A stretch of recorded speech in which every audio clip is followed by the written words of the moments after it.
things, blessing things, healing things, loving things, happy things, for the rebuilding of the new world, the blessing of the world, to build the kingdom here of the Most High God here on earth. Blessings to you, sending you love and positive vibrations around the world. Blessings to you, and welcome. Most motivation, start with devastation. You must fall before you rise, they want a demonstration. I'm here to get it all, right before I spend it all. The elder need to come and see the youth, they need to get involved. I want the finer things, in love with shiny things, descended from black royalty, so you can blame my veins. I just call it blessings, I got the right perspective. If I see myself going off, I'm just gonna change direction. I love the brotherhood, with all the flaws of brotherhood. I ain't gotta say a damn word and know it's understood. Yeah, we make mistakes, but that's what make us great. Learn how to accept apology without acting fake. I know the pot is hot, because you're grudge bearing. A lot of niggas going blind because they sun is staring. They on the mission to dim the light, we call it tail bearing. The law said thou should not covet, but he's still staring. And now I'm mortified with all the sins that multiplied. Got your brother crying at the wall like a Mordecai. I'm really horrified, a lot of brothers he feminized. They really start to bug my damn nerves, I use pesticide. Unlearn, relearn, and apply. Get your blessings from the Most High. Matthew 7:7, seek and you shall find. If you knock, it shall be open wide. Blessings, ayy, get your blessings, ayy. Deuteronomy 28:2-3. All these blessings shall come upon thee. All these blessings shall overtake thee. Get your blessings, hearken unto thee. Blessed shall thou be in the field, blessed shall thou be in the city. I push a Range Rover until the rain's over. Dying from an overdose of hate, man, he can't stay sober. But it's not the car, it's my spirit, man. Claiming that he show brotherly love, but he never does. There's no greater wealth than your family's health. Gather all the negativity and put it on the shelf.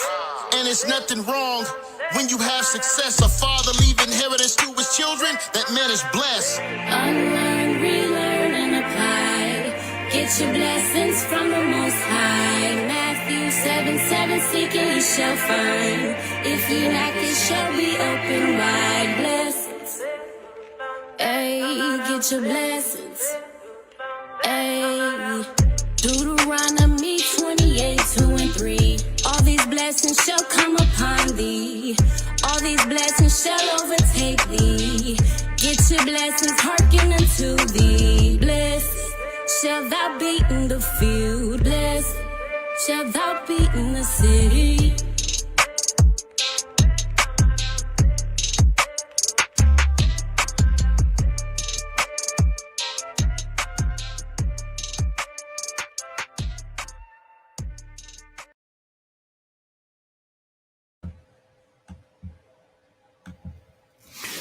All right. Shalom, brothers. Shalom, sisters. Thanks for tuning in again for another episode from my brother, the Hebrew of Israel, the savant from the Levant. And he's back again, and he's on fire. So, with no further ado, I hand it over to my brother, Hebrew of Israel. Talk to him. All right. Shalom, everyone. Shalom. This is part 2 of the presentation we did about 2 days ago. And Haplogroup J equals Japheth. All right, so last time we discussed about the biblical relationship between the Armenians, the English, the Chechens, and other related Caucasian populations. We discovered that they all share a tradition that they descend from Togarmah, the son of Gomer, the son of Japheth. Togarmah is a figure in the Table of Nations in Genesis 10, the list of descendants of Noah that represent the peoples known today, known to the ancient Hebrews. Togarmah is among the descendants of Japheth and is thought to represent some people who lived in Anatolia. According to tradition, his children, Togarmah's children, would be Hayek, who is the father of the Armenians, Caucasus, who is the father of the Chechens and the English, and Kartolos, who is the father of people like the Georgians and other Caucasian populations. And then, of course, he had grandchildren, and his sibling is Ashkenaz, parent is Gomer. When it comes to Armenian and Georgian tradition, another Togarmah is one being the son of Titus and Gomer, is mentioned by Armenian Moses of Caron, and Georgian Leonti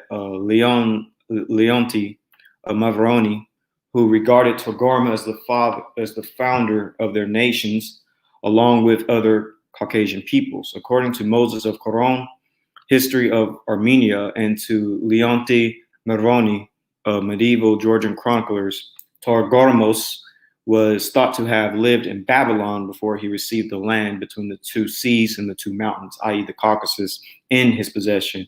He then settled near Mount Ararat and divided his land among his sons. And Caucasus, or Kara-Araxes, was the supposed ancestor of the Chechens and the English, according to the Georgian chronicles. And of course, parent is Togarmah. And the ancient identification of their country with Togarmah by the Armenians, though correct, is probably due to the Septuagint transposition of G and R, which has caused them to see therein the name of Togarmah, father of Hayek, the founder of their race. And many commentators connect Togarmah with Armenians. The Armenians themselves traditionally claim to be the descendants of Hayek, son of Togarmah. Ancient Greek writers speak of the Armenians as famed for their horses and mules. And so here's sort of a good map that someone created for the territory of Togarmah, basically being the southern Caucasus, northern Mesopotamia, situated in between Iran, Anatolia, and south of Armenia, or really just in the center of Armenia when it comes to greater Armenia. But yes. That being said, let's keep our focus on the Armenians, the English, and the Chechens. What more can we learn about their ancient ancestors? What more can we learn in anthropology that connects all these people? To answer these questions, let's turn our attention to the Kura-Araxes culture, because I said I will break down and discuss this culture. So the Kura-Araxes culture, the English and the Chechens, how are they related to this culture? Well, we spoke in the past about this, and this is a good book, The Chechens, a handbook about the Chechen history. It says, on the other hand, the Northern Caucasian perspective goes back to the most ancient of Caucasian cultures, dating back to more than 5 millennium ago.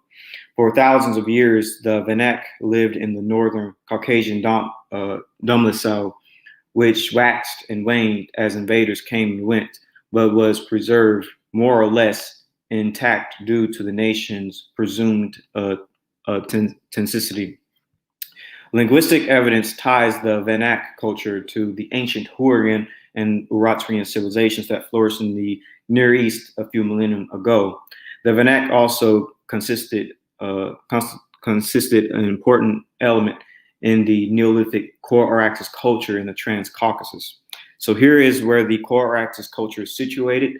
It's south of the Caucasus Mountains.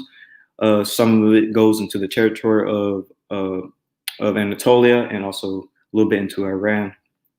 And so the Kura-Araxes culture, called after the river valleys in the Trans-Caucasus, where excavations revealed its remains extended from the 4th/3rd millennium BC to the early Bronze Age. It was one of the major civilizations of its time, on par with those of Mesopotamia, with which it established trade relations. This culture is considered indigenous to the Caucasus, and one of its important variants is believed to have been established by the ancestors of the Dangestanis. It is believed that the Hurrian civilization gave rise to this Trans-Caucasian Neolithic culture, which later spread to parts of Asia Minor and the Middle East. Again, here's just another map showing that. This would be the ancestors of the English, the Chechens, and the Hurrians.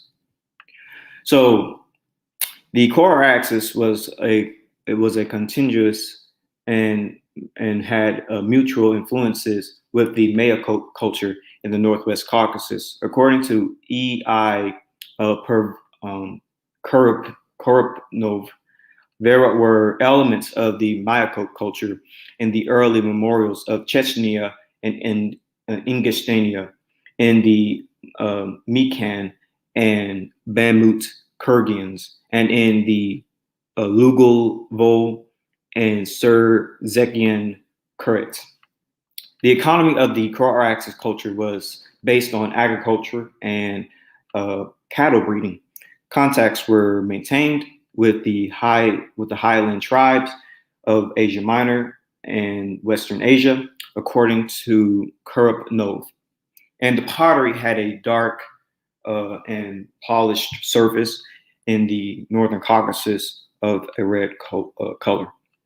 Again, just showing you a visual representation of who we are dealing with, the ancient peoples. Kura-Araxes culture is situated in between the Black Sea and the Caspian Sea. Here is the Kura-Araxes. Here is the R-axis, and here is the Kura. That's where the name of the culture comes from. So there is a very strong cultural and linguistic link between the Kura-Araxes culture and the English and the Chechens. But do Armenians share a similar link to the Kura-Araxes culture? So let's look at that. Both the Hurrian and Urartian languages left a slight residue in Armenian. Iger M. Dengoff implies that the Proto-Armenians must have been influenced by the early Transcaucasian culture in its later stages. This vocabulary is reviewed here and its correspondence with the languages of the Northeast Caucasus, spoken in the area from which the Hurrians descended in the 3rd millennium, are provided. This affords us firmer evidence for the Hurrian relationship to the early Transcaucasian culture and the Armenian reported with Hurrian-Urartian. And this is the book that goes into that, the elements of the Hurrian-Urartian people and their languages upon the earliest Armenians. It's a good book to read. We're going to actually look a little bit more into it. So the Hurrians seem to have descended in the 3rd millennium from the northeast in Syria, where their names are read in old Akkadian tablets from as early as 23,000 BC. That sub-mountainous land whence they arrived was the seat of a local civilization called the Kura-Araxes culture, or the early Transcaucasian culture, a civilization that existed from 3,400 BC until 2000 BC. The early Transcaucasian culture was characterized primarily by its pottery, at first with coarse incensed markings, incisions, markings, spirals and bold decorations, and later with more refined designs composed of birds and animal motifs on the black burnish wire. During the late 3rd millennium, the early Transcaucasian culture declined, giving way to the Transcaucasian Middle Bronze Age, which was from 2000 to 12,000 BC, with a parallel Kol-Chedik culture in Georgia and Abkhazia, 17,000 through 6,000 BC. Charles Burney, performing a usual rituals of hesitation and equivation, reluctantly suggested that the early Transcaucasian culture is Hurrian, and a not unrecognizable idea.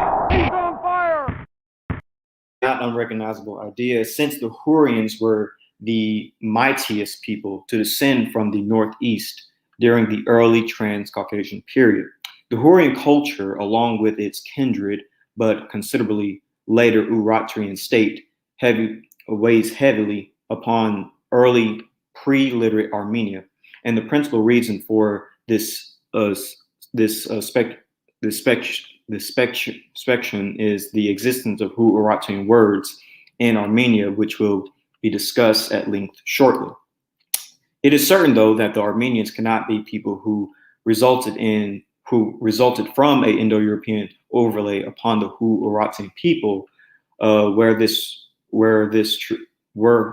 true, we would find considerably more Hurrian-Urartian linguistic distresses in Armenian, not only lexiconal material, but residents of their syntax and perhaps phonology. It does seem, though, that Bernie's suggestion that early Transcaucasian culture, Transcaucasian is the culture from which the Hurrians evolved, has new merit. An observation based on recent argument by Denkoff in Starström, 1986, that Hurrian and Urartian were related to the languages of the Dangestani. So again, here is the territory, the outer parts of the Fertile Crescent, the early Transcaucasian sites, basically stretching from the northern Caucasus to Anatolia or Iran. So this is the Kura-Araxes, I guess you say territory. So here's another good book that deals with Armenian and Hurrian-Urartian, the Urartian substream in Armenian. The concepts that Urartian and Hurrian words had leaked into Armenian by loan in the early and middle first millennium BC was first noted by Levon Mestinzi in 1904, who in Paris in 1902 addressed a Congress of Orientalists. And that's in French. I'm not going to read the French. Later, Denkoff and Surström in 1986 showed that it was quite likely, based on lexiconal and paradigmatic similarities, that both the Hurrian and the Urartian languages were directly related to the languages of the Northern Caucasus.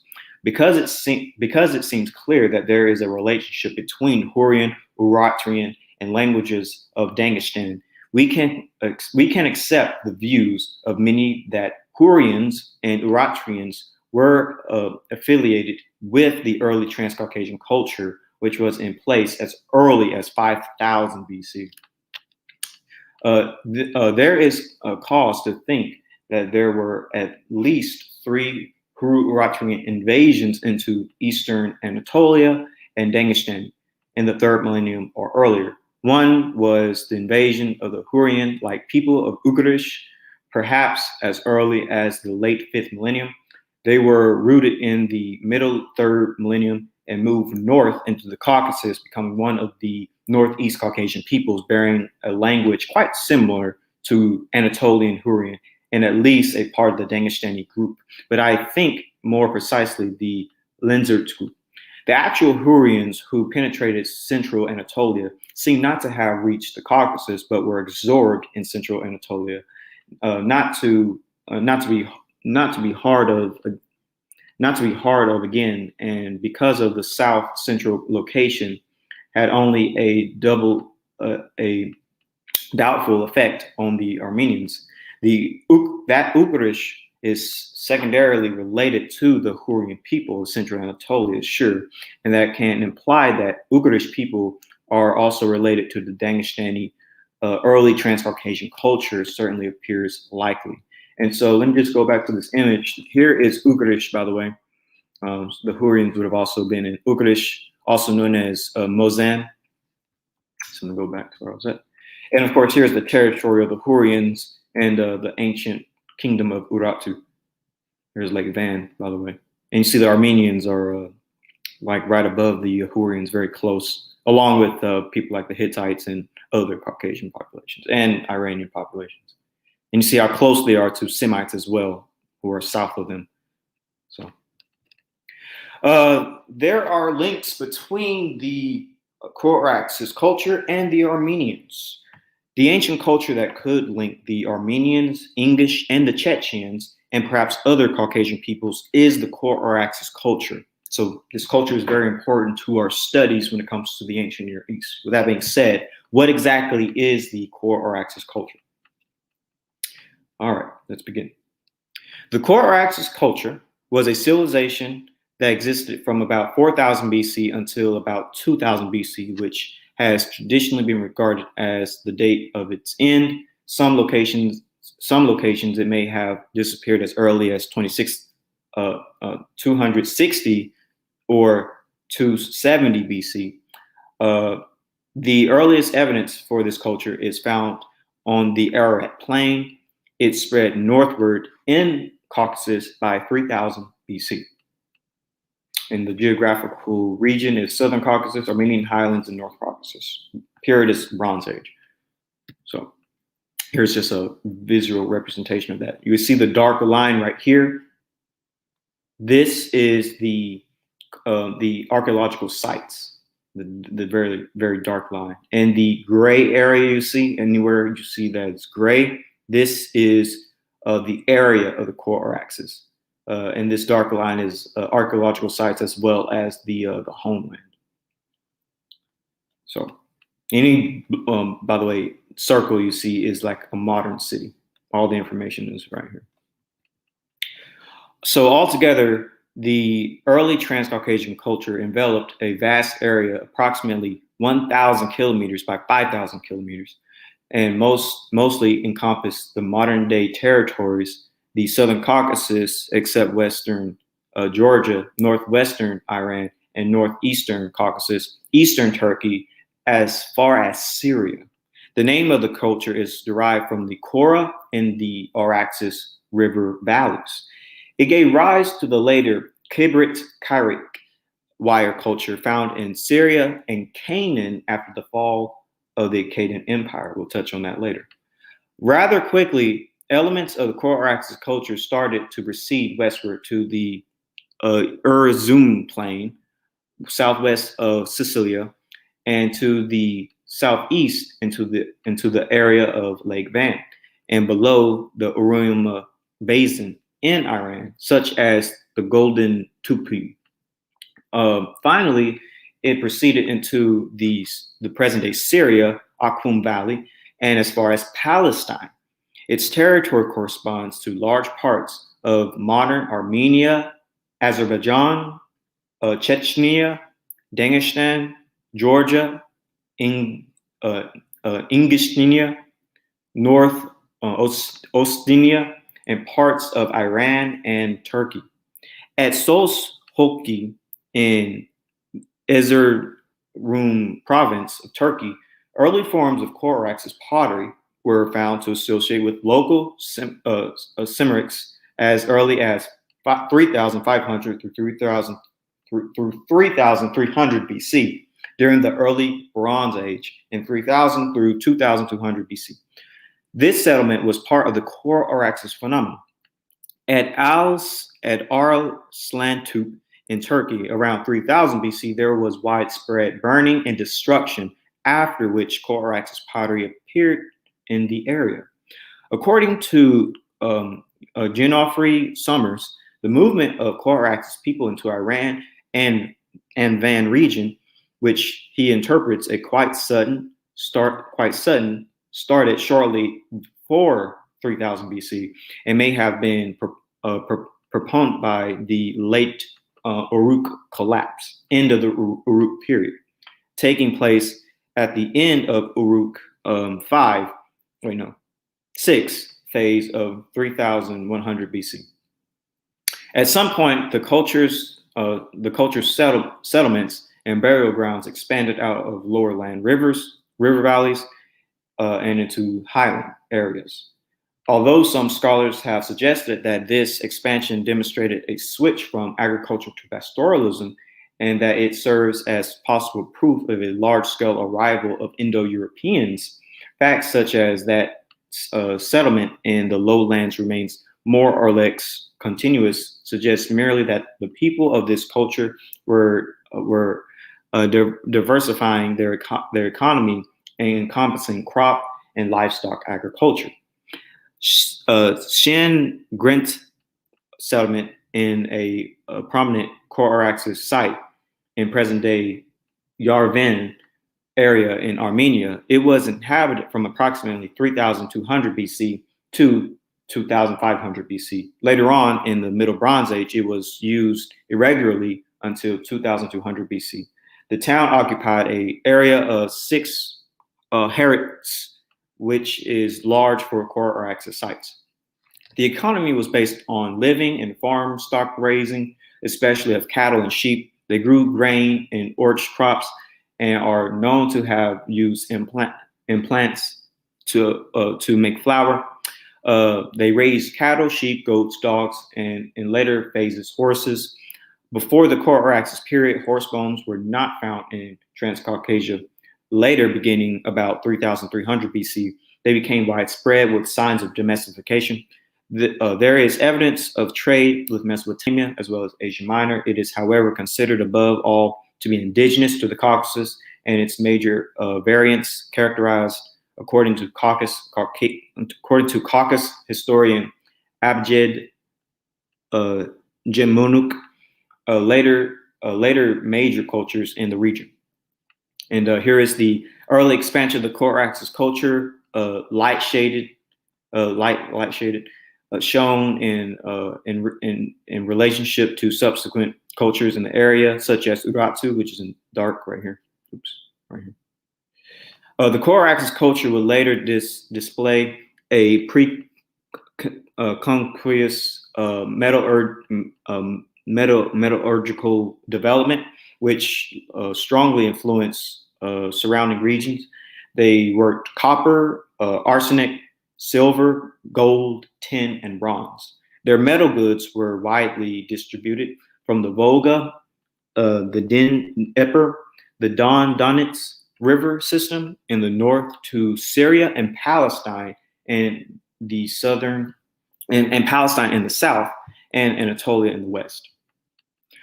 Their pottery was distinctive. The spread of their pottery along trade routes into surrounding cultures was much more impressive than any of their achievements domestically. It was painted black and red using geometric designs. Examples have been found as far south as Syria and Israel, and as far north as Dagestan and Chechnya. The spread of this pottery along there with archaeological evidence of invasions suggests that the Kura-Araxes people may have spread outward from their original homelands and most certainly had extensive trade connections. Abjenuk believes that its southern expansion is attributed primarily to Mitanni and the Hurrians. So here is Kura-Araxes pottery. As they said, it is a black burnished pottery with a red rim. And here are some like necklaces, arrowheads, and other types of jewelry designs and tools. Anyways, the Kura-Araxes culture is closely linked to the approximately contemporaneous Myoko culture of the Northern Caucasus. The two cultures seem to have influenced one another. Their practice of storing relatively great wealth in burial kurgans was probably a cultural influence from the more ancient civilizations of the Fertile Crescent to the south. According to Polumbi in 2008, the typical red-black wire of Kura-Araxes culture originated in eastern Anatolia and then moved on to the Caucasus area. But then those cultural influences came back to Anatolia, mixed in with other cultural elements from the Caucasus. So now the ethno-linguistic makeup. While it is unknown what cultures and languages were present in Kura-Araxes, the two most widespread theories suggest a connection with Hurrian-Urartian and or Anatolian languages. In the Armenian hypothesis of Indo-European origins, this culture, and perhaps that of the Myoko culture, is identified with the speakers of the Anatolian languages. So here is the Kura-Araxes culture, and here it is. I have a map showing the Hurrian-Urartian languages, and it does perfectly overlap with that language group. And most linguists that I've seen pretty much believe that the early Kura-Araxes people spoke a Hurrian-Urartian language, or perhaps a Kura-Araxes language. Now let's deal with a little bit deeper, dealing with books of the Kura-Araxes culture. Here is an abstract. The book is called Prehistory and Proto-History of Ancient Civilizations.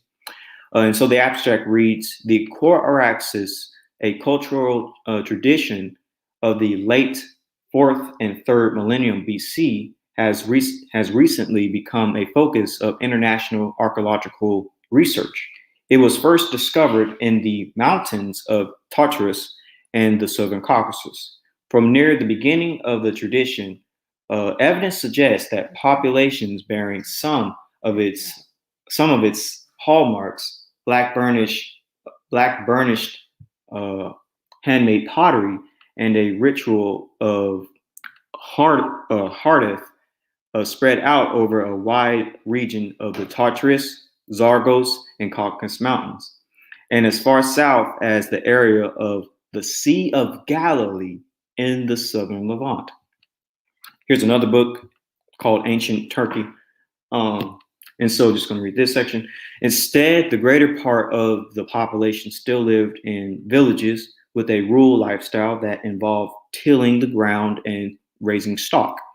Around 3,500 BC or slightly earlier, the character of the Eastern Anatolian highlands began to change, reflected primarily by the appearance of visually striking pottery fired with a red and black color spectrum. Handmade, well burnished, and often decorated, these sacraments form one of the most distinctive archaeological horizons of the ancient Near East, referred to in literature as Kura-Araxes or early Transcaucasian. The suit of material culture stretched across a remarkable wide area encompassing Eastern Anatolia and the Turkish Upper Euphrates, Southern Caucasus, except the westernmost part of Georgia, and northwestern Iran. It has also been found in considerably quantity in late early Bronze Age contexts in the Akhum, where Robert and Linda Braidwood designated in red-black burnished wire, a term that emphasized the distinctive color spectrum. Further south still,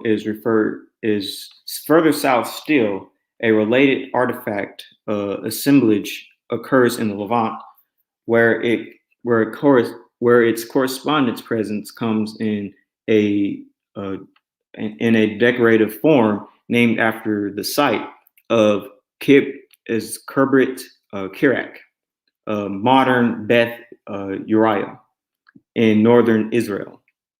So here is the territory again of the Kura-Araxes culture. I'm just trying to get this, visually in our minds. So what you see in the gray area is the homeland of the Kura-Araxes, and of course, in the dark line area is where they migrated and spread. And then this dotted line is the Uruk civilization, which isn't Kura-Araxes, different ethnic people, perhaps. So here's another good article to read of early Transcaucasus and their neighbors. All information, remember, it's always going to be to the left-hand side with the name of the author and whatnot. So ETC, also known as early Transcaucasian cultures, were first identified on the basis of their pottery in the Transcaucasus area between the Kura-Araxes rivers and between the Caspian and Black Sea. There was distinctive pottery is handmade and predominantly black on the outside with a red or black on the inside. Here's the pottery. Again, I'm just repeating all this so that we can really understand. If somebody were to ask you what is the Kura-Araxes culture, you can just quickly tell them. So that's why we're going over this information so much. Here are the time periods starting from 3,500 BC all the way to the Middle Bronze Age in 1500 BC. You have Kura-Araxes 1, 2, and 3. All right, and so here is another good set of information explaining the Kura-Araxes culture, 9 important elements about it. The Kura-Araxes existed from roughly 3,500 to 2,500 BC, such as it is part of a millennium recognized as one of the most dramatic in humankind long story of development and change. It was during this time in Mesopotamia that polities at the level of complexity of states, urban systems, economic and political centralization, mass production of exchange over vast areas, the Uruk expansion, and the formalization of religion into temple systems evolved. Not just trade goods, but populations were on the move through this time, and connections existed from the Near East to the Eurasian steppe and to South Asia.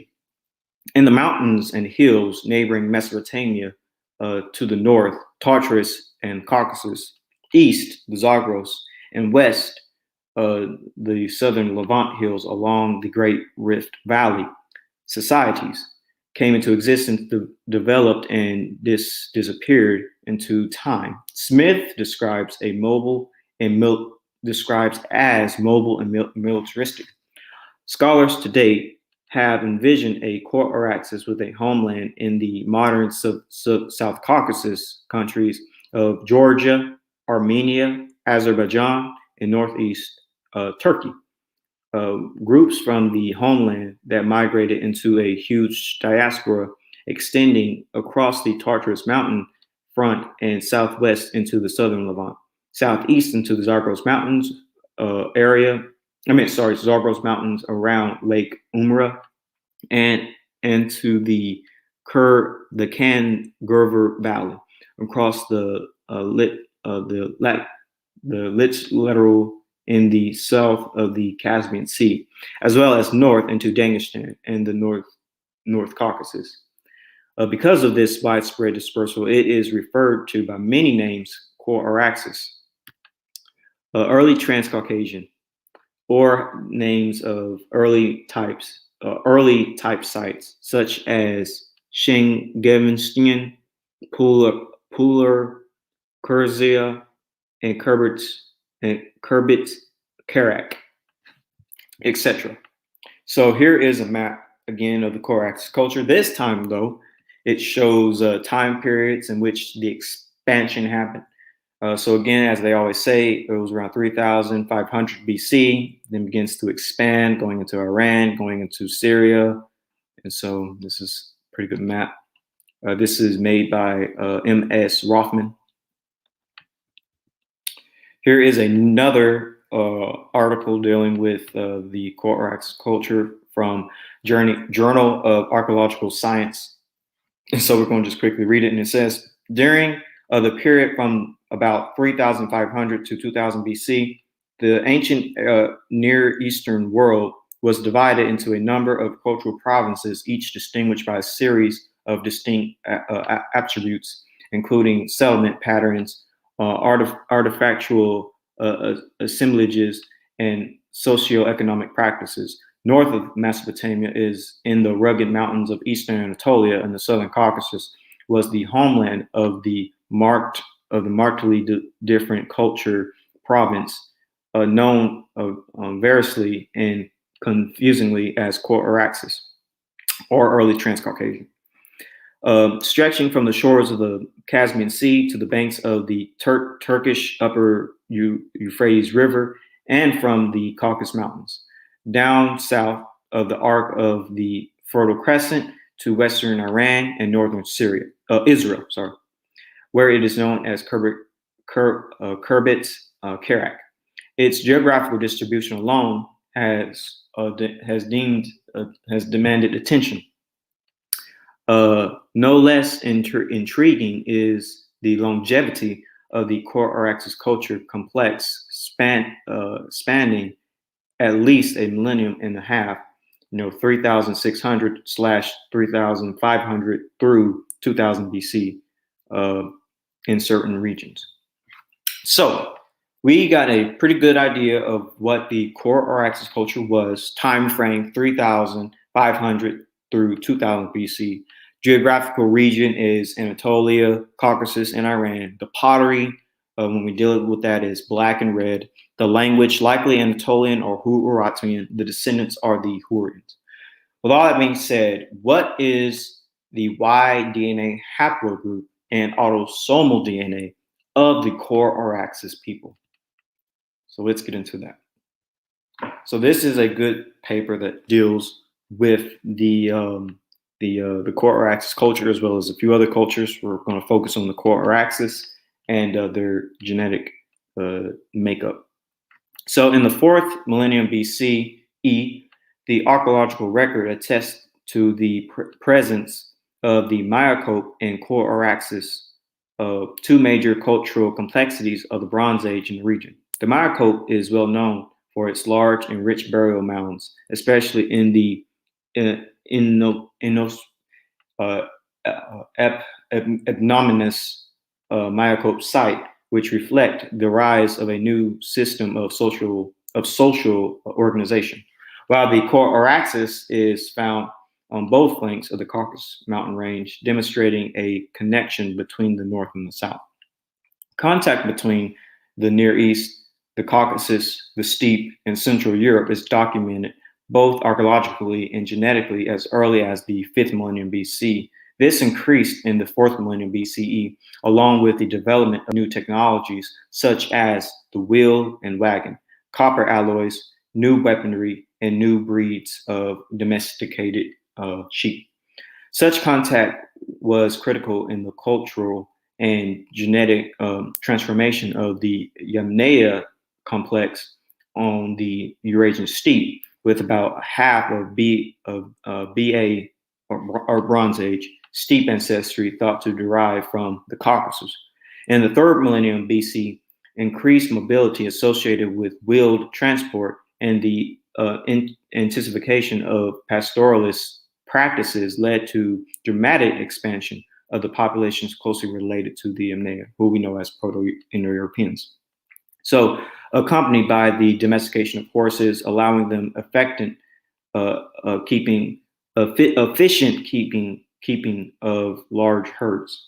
These expansions ultimately contributed to substantially fraction to the ancestry of present-day European South Asia.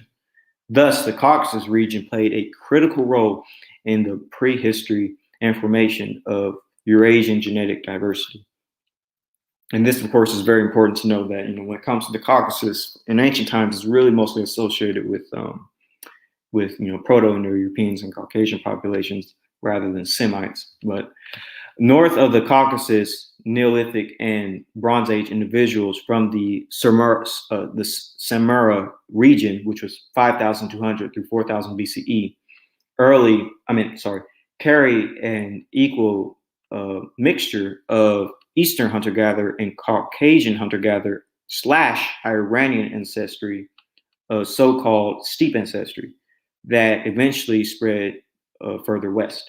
Where it contributed subsequently to present-day Europeans and east of the Altai region, as well as to South Asia.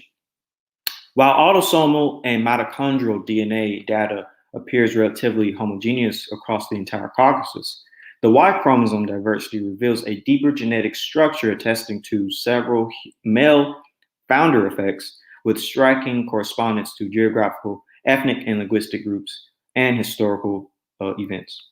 However, during the early Bronze Age, we also observe subtle gene flow from the Caucasus, as well as the Eastern European farming groups into the steppe region, which predates the mass expansion of the steppe pastoralists that followed in the 3rd millennium BCE. The stark distinction seen in our temporal transit is also visible in the Y chromosome haplogroup distributed, with R1/R1b1 and Q1A2 types in the steppe. So basically, most steppe people have haplogroup R and Q.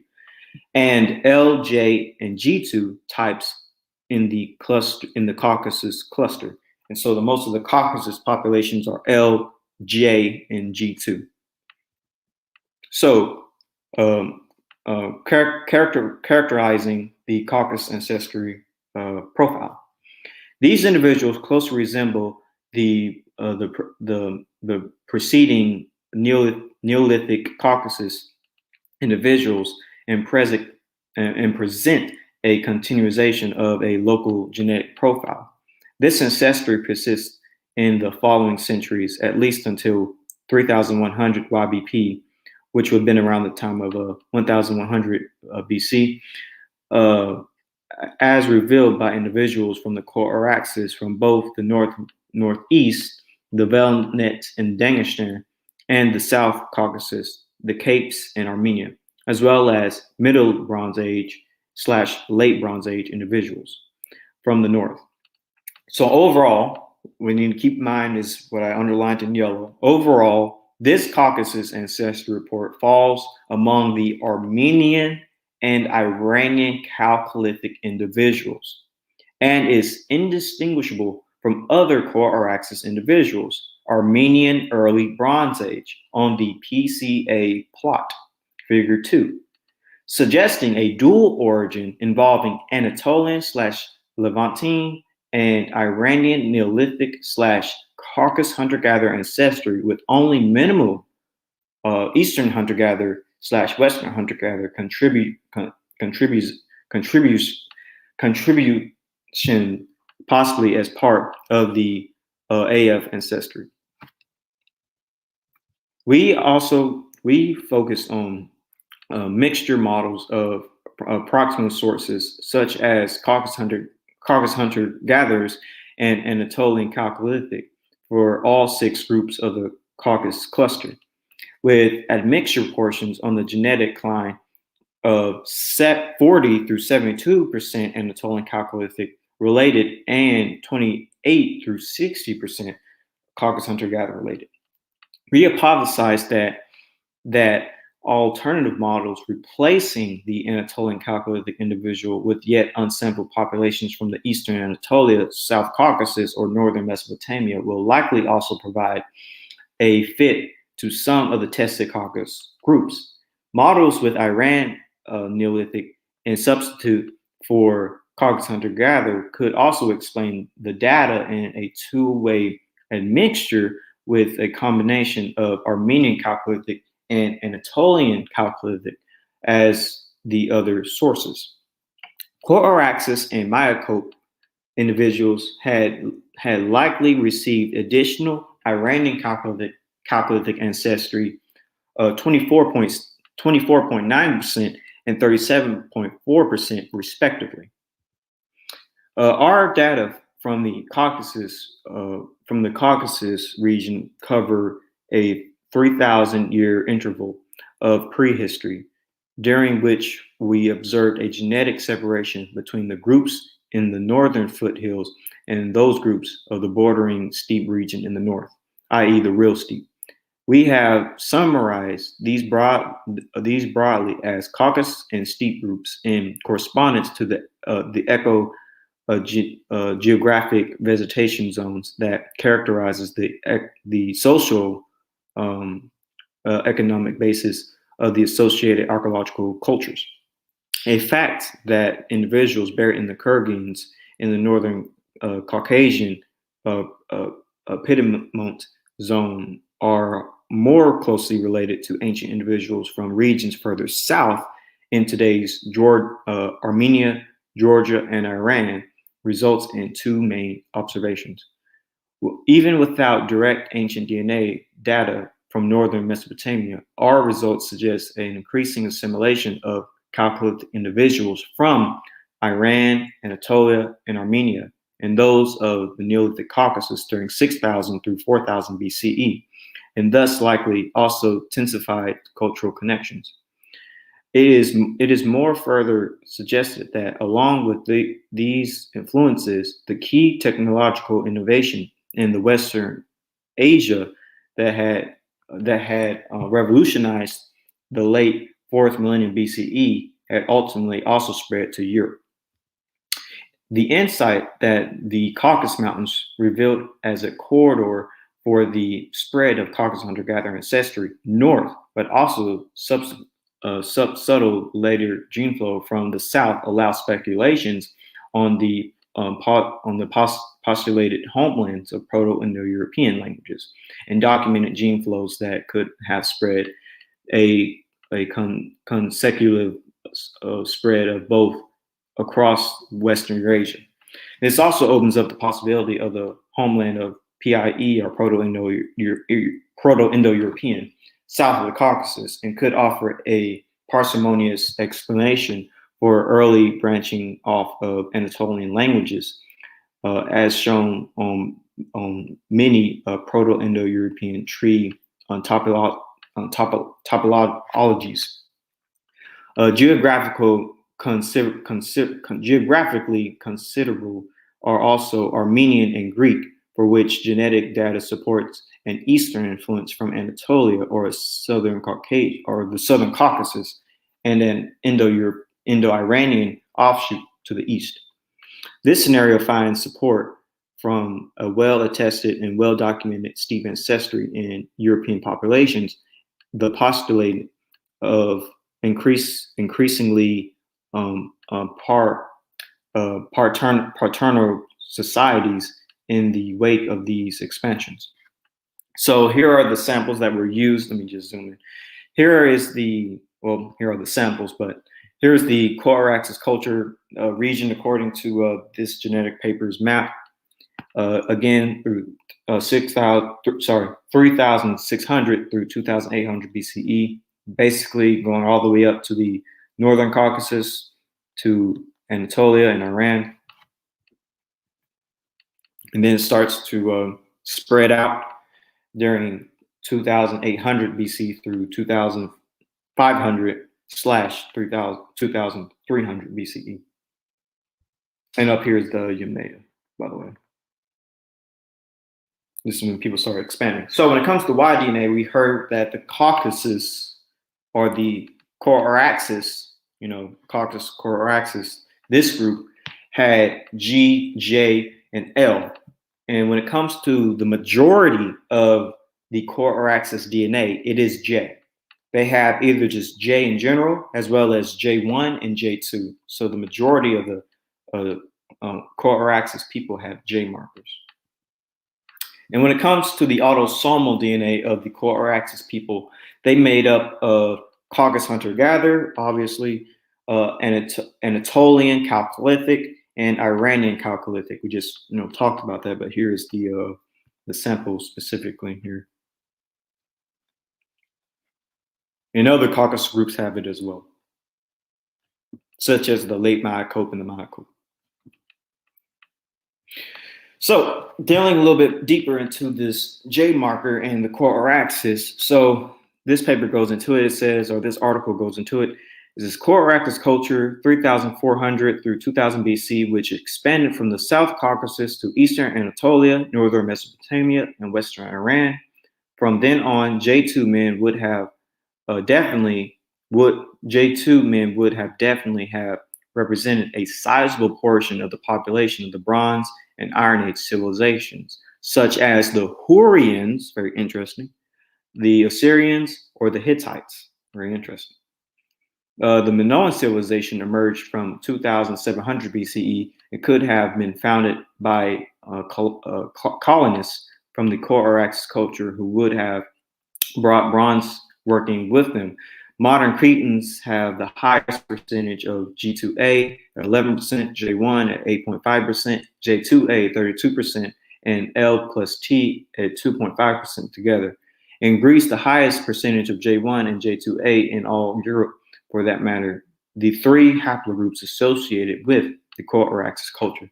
So basically, they're surmising that the Kura-Araxes culture also expanded into the regions of the Balkans, modern-day Greece. And this is where that DNA would have spilled into. It says, in fact, it seems many branches of many in fact, it seems that many branches of J to A may have expanded from the South Caucasus from the Chalcolithic onwards. Okay, they say right there. And they say, and the presence of these haplogroups and mixtures in southern Italy also certainly represents Kura-Araxes ancestry inherited from Minoan Greeks from the Aegean islands. So a lot of these Minoan Greeks basically likely descend from the Kura-Araxes culture based on their Y DNA and their autosomal DNA. And also when we deal with India, there seems to be a migration as well from the Kura-Araxes. It says, within the Indian subcontinent, J2A peaks at frequencies of 15 to 25% around the Indo-Pakistani border of Panjab and Gujarat and Sindh. The Kura-Araxes culture would have allowed the diffusion of haplogroup J1 and J2A around the Middle East. Archaeological evidence of a mass migration from the Southern Caucasus to the Indus Valley is inclusive at present, but it cannot be excluded as it would have proven now that large-scale Indo-European migrations took place during the same period from the Pontic Caspian Steppe to Europe and Central Asia. There is no reason to believe that J2A people from the Kura-Araxes culture could not have expanded in the same way westward toward Anatolia, Greece, and Italy, and eastward to Iran, South Central Asia, Pakistan, and India. And so this right here, this part of the EUpedia part, if you type in Middle Regional DNA Project, deals with the different populations. And so for this specific genetic variations within the Middle East, it says the Caucasus was the birthplace of bronze metallurgy and the two great Bronze Age cultures that stemmed from it. The Mycobia and the Kura-Araxes cultures expanded far and wide and reshaped the genetic landscape of Western Eurasia.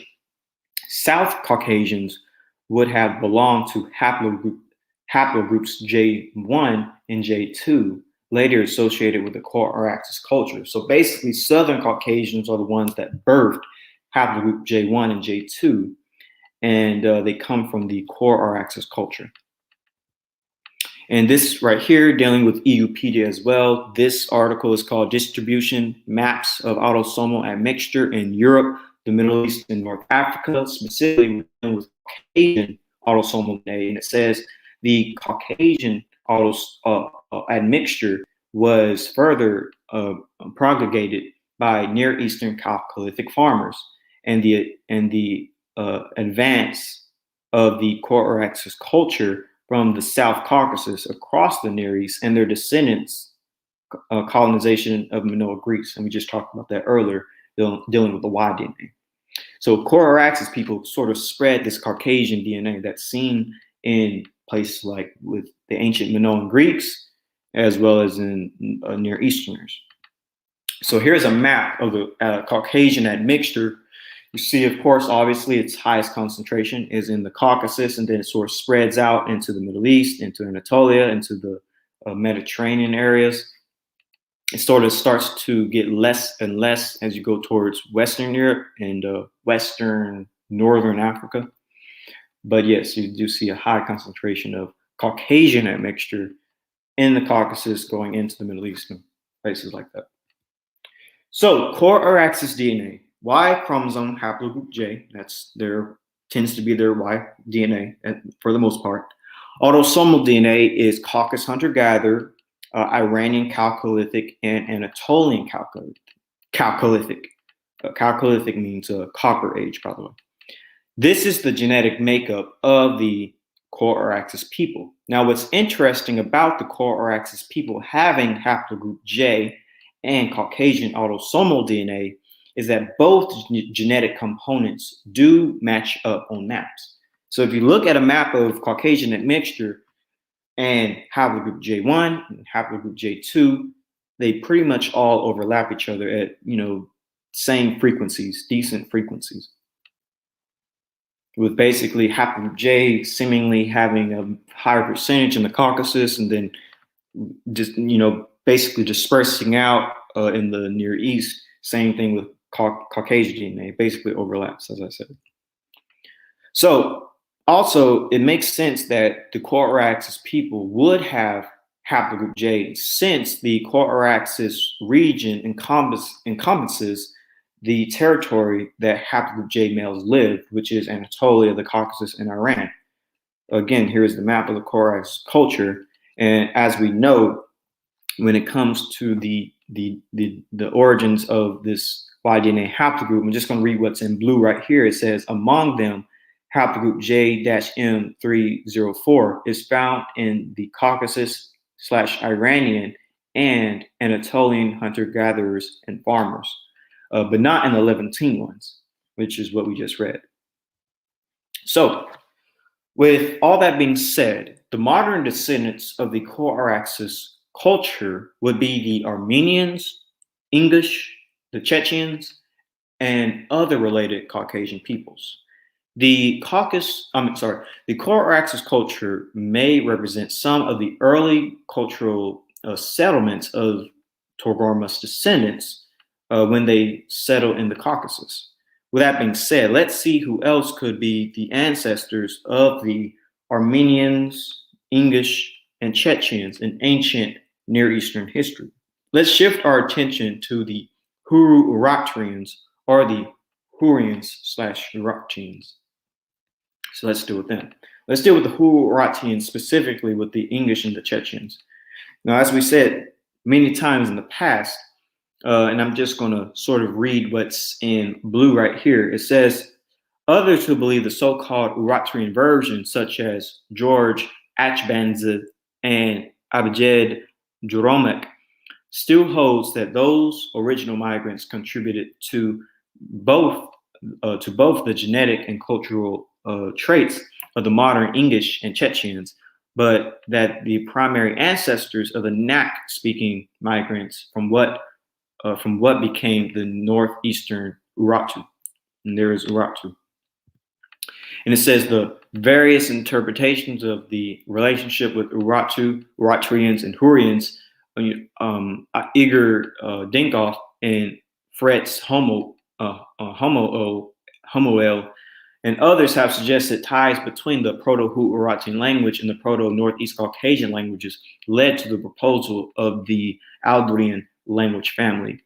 Majed Drumnok notes in his book, the Chechens, some authorities believe that the Nak nation was an offspring of the Hurrians and the Urartian builders of the magnificent civilizations of the Near East that had a profound influence upon the cultures of the region. According to some modern data, Chechens are genetically, linguistically, and anthropologically considered the descendants of the Hurrians and the Urartians. Again, there's the territory of Hurrian-Urartian.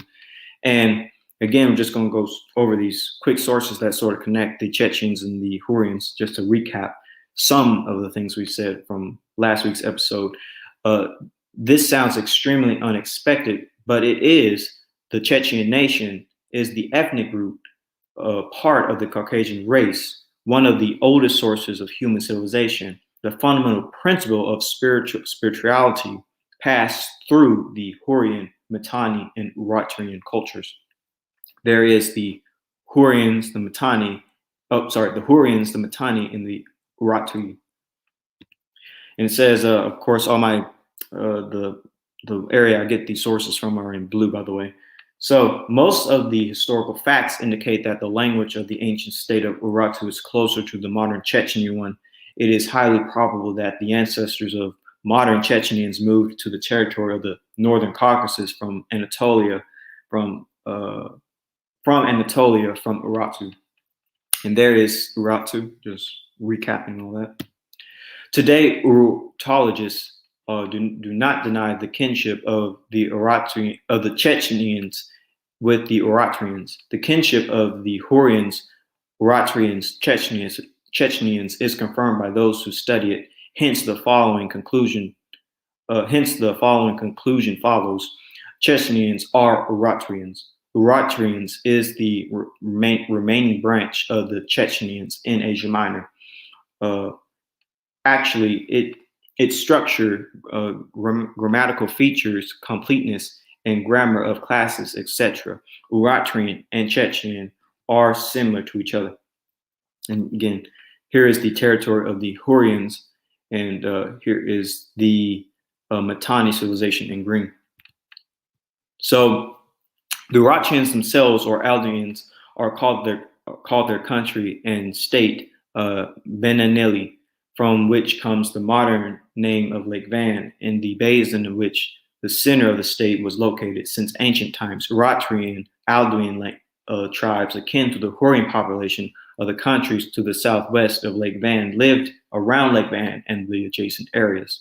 The Urartian, as well as the Hurrian language, belong to the special linguistic family among the modern languages. The closest to them are some languages of the Northern Caucasus, Chechenian and English. And here is Lake Van. Last quote, of the peoples existing in our time, the Chechenians and the English are the closest to the Hurrian-Urartian in terms of language. And there's Hurrian-Urartian. So again, just reading what's in yellow, the Hurrian-Urartian as a whole shared a yet earlier common ancestor with some of the numerous comparatively obscure languages of the Caucasus is not improper. Dinkoff and Surstrom, in the most thorough attempt to finding a linkage yet published, have argued that Hurrian is a branch of the Eastern Caucasian family. This would make it a distinctive relative of such modern languages such as Chechenian, Avar, Lak, and Ubi. Some authorities believe that the Nakhon nation is the offspring of the Hurrians and Urartians, builders of magnificent civilizations in the Near East that have profound influence upon other cultures in the region. And reading what's in yellow only, the most probable theory of Nak ancestry is that it was the reunion of the Caucasian Nak. It is thought that Proto-Caucasian Nak and Proto-Hurrians had common ancestry. Thus, at least part of the genealogy of the Nak peoples can be attributed to the Hurrians and their descendants, the Urartians. From Hurrians, modern Vanak, there were many nation tribes that can be viewed as forming connecting links in the genealogical chain. And again, only reading what's in yellow, their official homeland. Well, actually, I'm going to start down below on the second paragraph. The numerous clans of the Hurrians, such as the Gutis, the Hattians, the Kazites, the Kurdi or the Proto-Kurds, Mitannis, Mushki, the Urartians, formed empires and city-states which bore their names.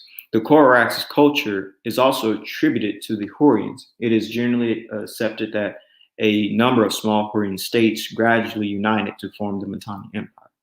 And again, only reading what's in yellow, it says the Hurrians were a Euquipedius that many Proto-Iranian and Indo-European groups are believed to have a substantive Hurrian contribution in their ethnogenesis. For example, the Kurds consider themselves and their culture as descendants of the Hurrians and their civilization, despite linguistic diversification.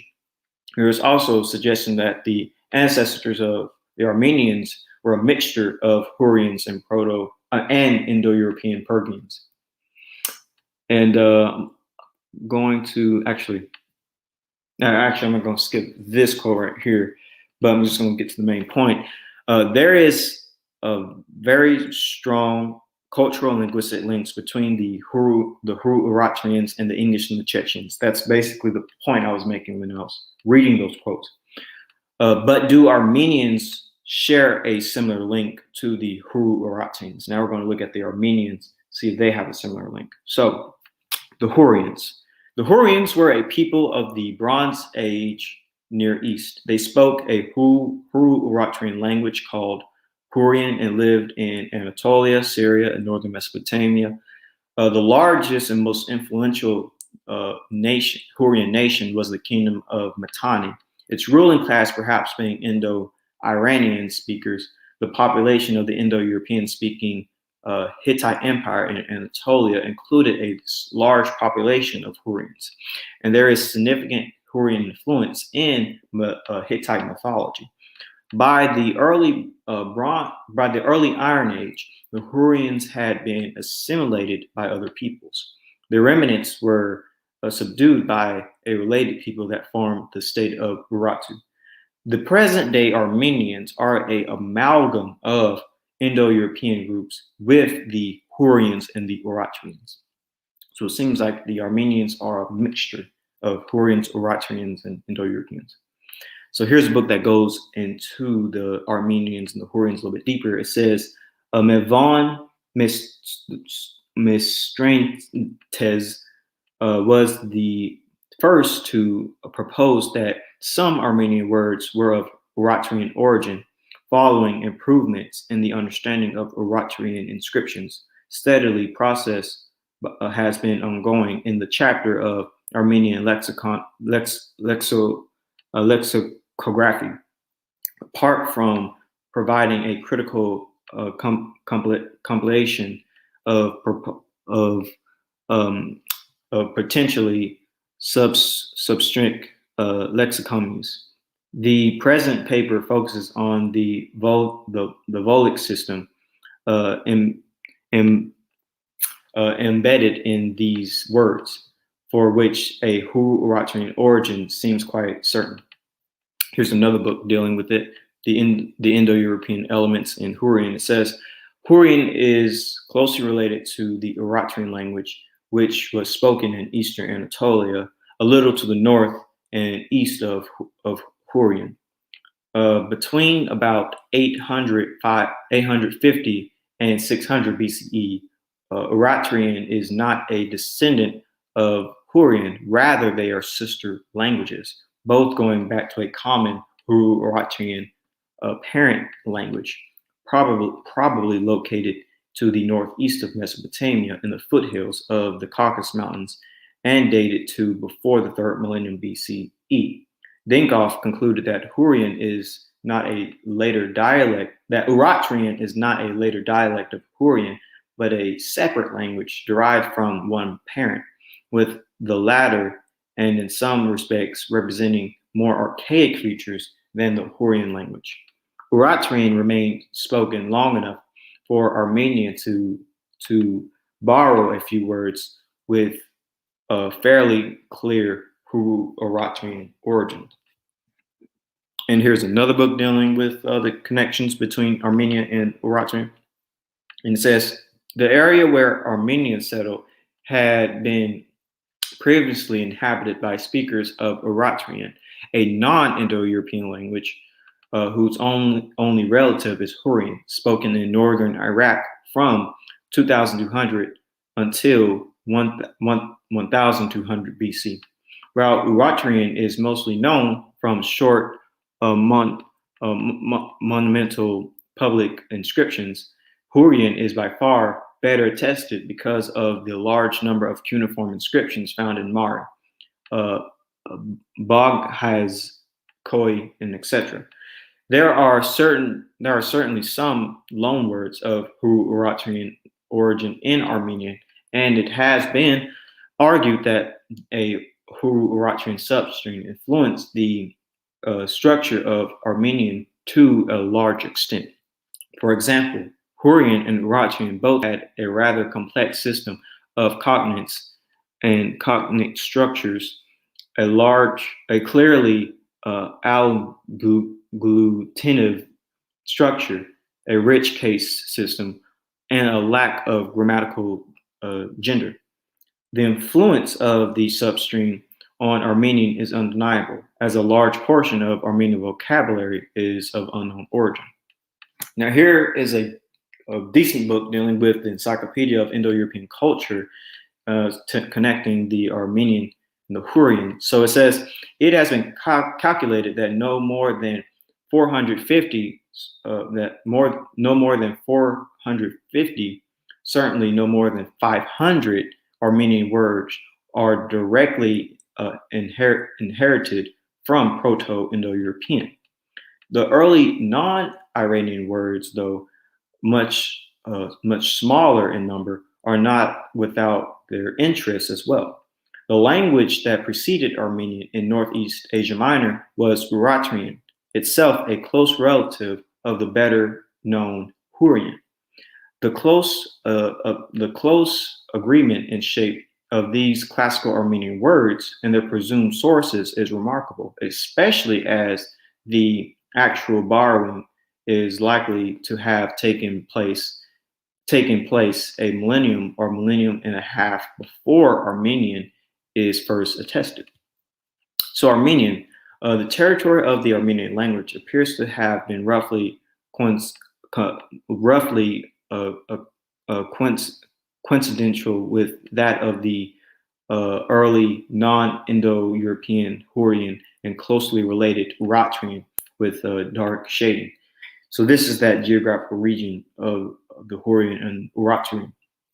Many of these languages occupied partially or wholly the early territory of the Kura-Araxes culture, light shading. So again, the light shading is where the Kura-Araxes culture would have been. The nearest Indo-European neighbors of the Armenians were the Hittites and related Luvians and Palate-speaking populations who were not closely related to Armenian. The starting point for any discussion of Armenian origins must emphasize that the territory in which the Armenian language has been historically attested in contemporary Republic of Armenia in eastern Turkey was occupied during the Bronze Age by speakers of Hurrian and close related Urartian. The earliest Hurrian inscriptions are dated to the mid-3rd millennium BC, and these ran into the 2nd millennium BC. The southern border of the Hurrians extended to Syria and southeast into the area inhabited in modern times by Kurds along the Iran/Iraqi frontier.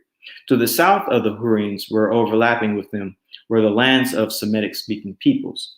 It has been suggested that the Hurrian language is related to the modern Northeast Caucasian language group Nak-Dangestani. By the 1st millennium BC, the Hurrians had disappeared. They were replaced by the southeast portion of their former territory by the Urartians, who spoke a language closely related to the Hurrian. North of Urartu, in the northern parts of the formerly Hurrian area. To the east of the Hurrian-Urartian complex were the Gutians, known only from personal and place names that suggest a different and unrelated language grouping, who occupied the territory south of Lake Umra in what is now Iran.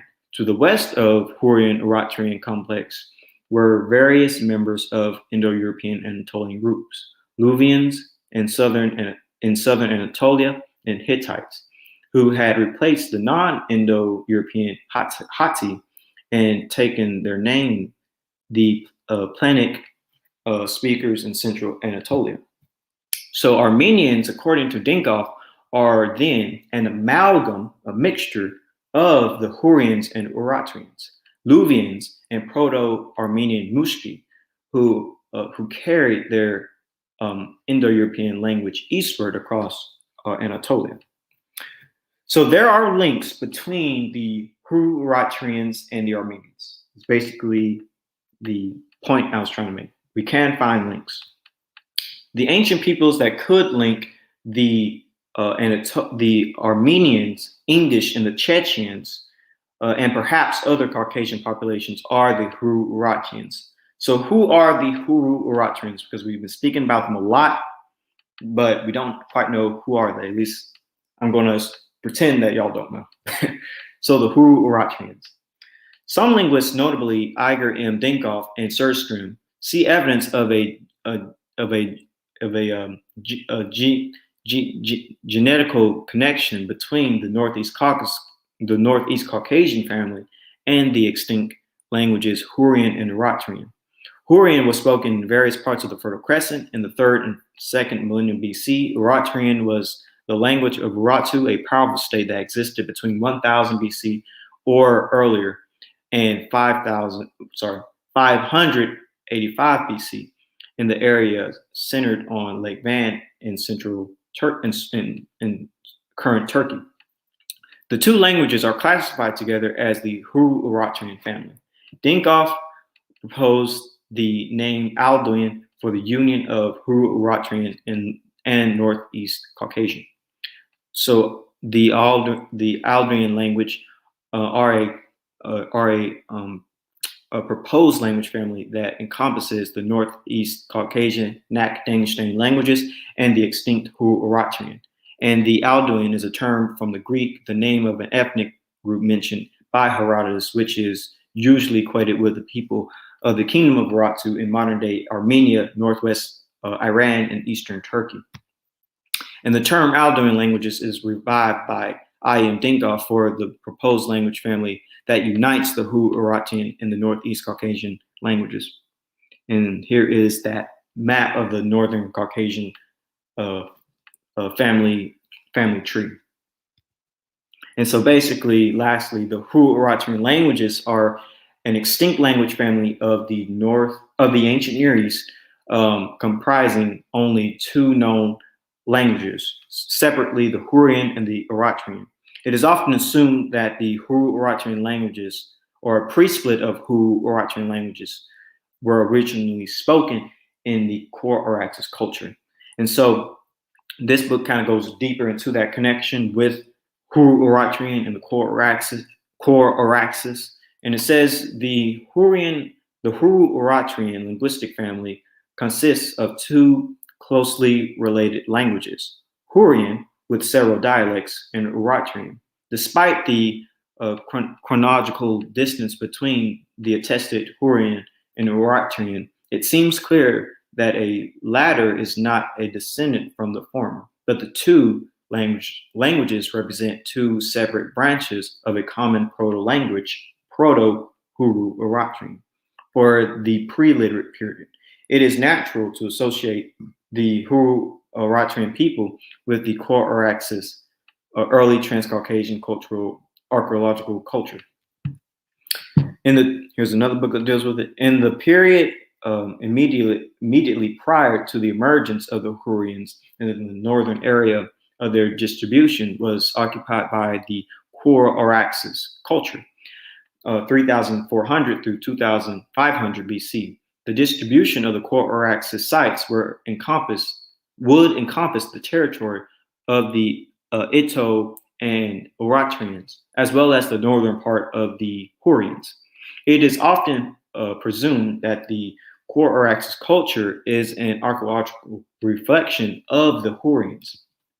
And here's the last book, the Historical Dictionary of the Hittites. While the Hurrian presence in northern Mesopotamia and Syria during the late 3rd millennium BC is agreed,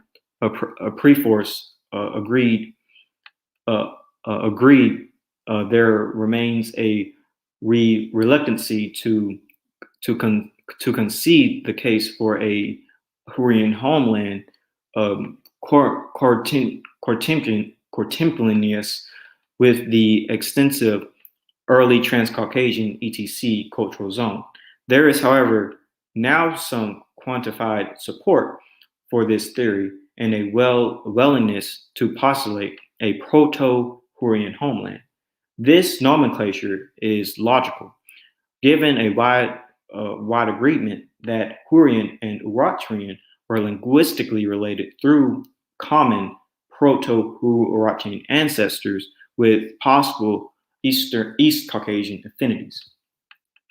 And again, early Trans-Caucasian culture is basically Kura-Araxes culture. Whenever they say ETC or early Trans-Caucasian, it's basically Kura-Araxes.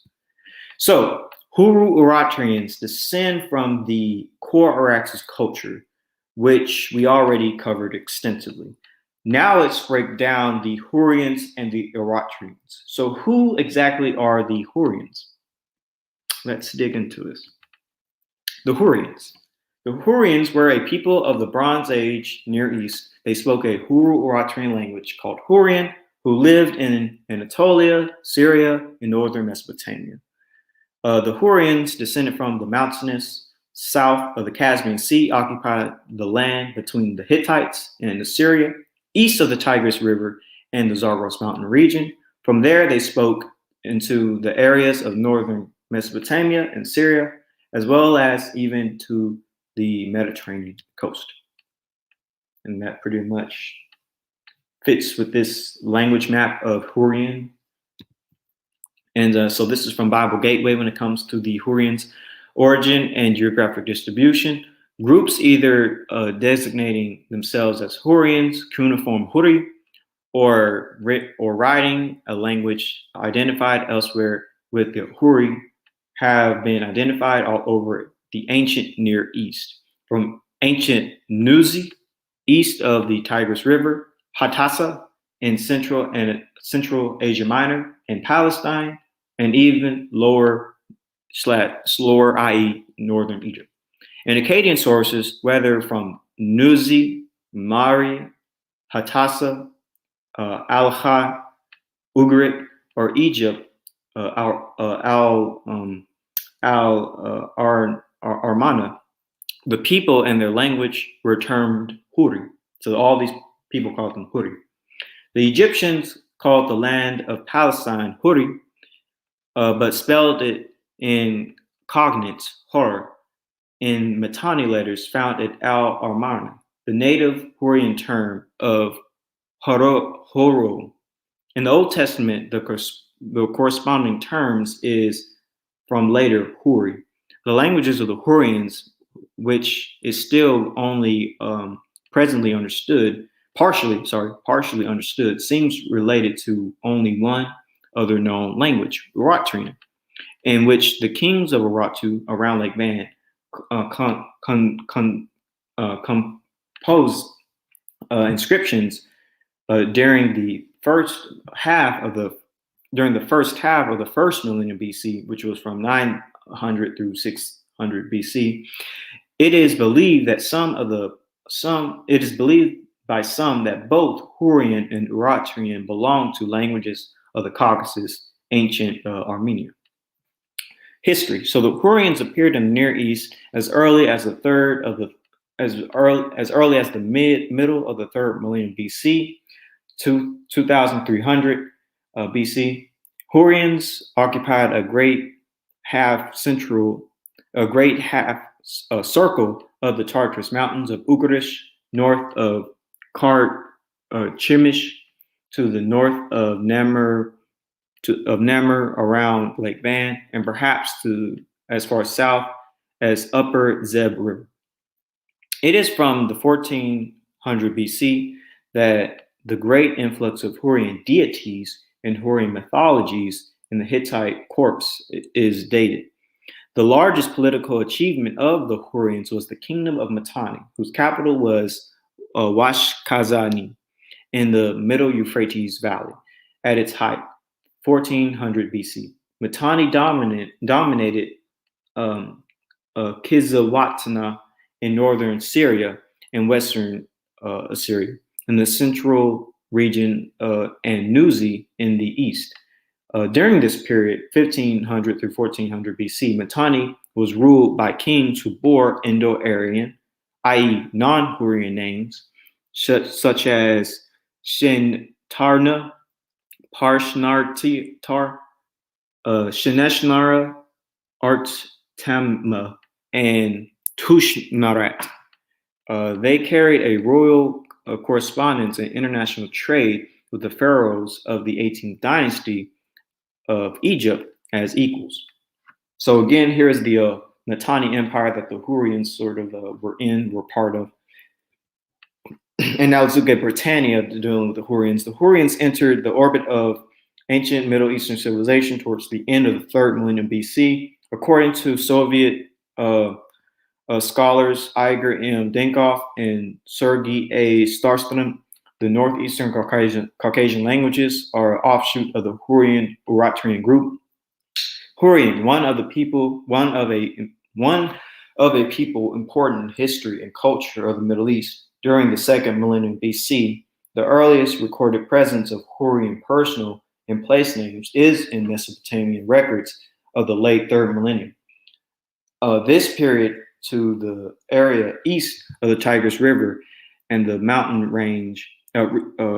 region of Zagros as the Hurrian habitat. From then on, and especially during the early second millennium, there is scattered evidence of a westward spread of Hurrians, and even a greater westward migration probably set in motion by the transition of Indo-Iranians from the north seems to have taken place after 1700 BC, apparently issuing from an area between Lake Van and the Zagros.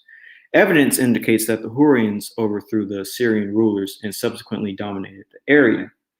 Hurrians likewise occupied large sections of eastern Anatolia, nearby becoming eastern neighbors and later partial dependents of the Hittites.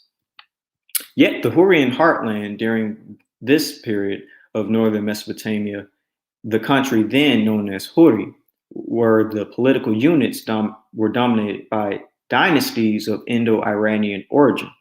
In the 15th century BC, the Hurrian area ranged from the Iranian mountains to Syria, was united into a state called Mitanni. Despite political subjugation, the continued Hurrian ethnic and cultural presence in Syria and the Sardinia region strongly influenced the Hittites, and carvings at Yensiniya, for instance, suggested that the official pantheon of the Hittite Empire was thoroughly Hurrianized. Hittite queens had Hurrian names, and Hurrian mythology appears in Hittite epic poems. It is not known whether the migrations of the Hurrians ever took place to form an aggressive invasion. 18th century BC text from Mari speaks of battles with the Hurrian tribe of Turku, south of Lake Umra, some 1,150 miles from the Caspian Sea, southwest corner. But these were mountainous campaigns, not the wards off of offensives. In the 15th century, Alnak was heavily Hurrianized. In the empire of Mitanni, the Hurrians represented the leading and perhaps the most numerous population group. The weakening of the Semitic states in Mesopotamia after 550 BC enabled the Hurrians to penetrate deeper into these regions, where they founded numerous small states in the eastern parts of Anatolia, Mesopotamia, and Syria. After 1500 BC, isolated dynasties appeared with Indo-European names, but the significance of this is disputed. So what's interesting about the Hurrians is that they basically began to beat up the Semites of Mesopotamia and began to spread further south, which is very interesting. Seems to be like a war going on. So here is the Mitanni, the empire that the Hurrians eventually managed to create, situated in modern-day Syria and Iraq, mostly. But obviously it's also in Turkey, and I believe this would be Armenia. So, World Encyclopedia, the Hurrians. The Hurrians, aka Hurri, were a Bronze Age people who flourished across the Near East from the 4th millennium BCE to the 1st millennium BCE. Hurrians formed a principal cultural element of the Bronze Age Mitanni kingdom and blended with the culture of the neighboring and then conquering Hittites. By the late Bronze Age, the Hurrians had been assimilated by surrounding cultures in the Near East, but many of their gods and myths would live on in later centuries, notably the Urartian civilization, and even inspired elements of mythology found in archaic Greece. Probably Hurrian was originally a designation borne by the population group, which was then applied to the land they inhabited and the language they spoke. Hurrian was only one other related ancient language, Urartian, and is connected to any living language is uncertain. Typologically, Hurrian is an Algonquian language with with ergative grammar, unlike Indo-European and Semitic languages, but like the Sumerian languages. Hurrian speakers inhabited a core area that is the upper Habur and Tigris rivers up to the Tartarus and Zagros mountains, especially around Lake Van. Textual evidence of the Hurrian dates to the mid-3rd millennium BCE, but based on archaeological evidence, it is likely the culture at least stretched back to the mid-4th millennium BC, generally known in ancient sources as Hurri.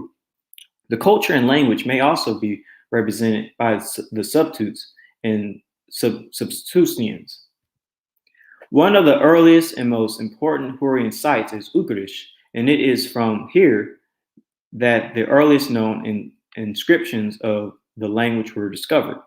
Other Mesopotamian city-states with evidence of the worship of Hurrian gods and personal names include Kebarik and Nagar.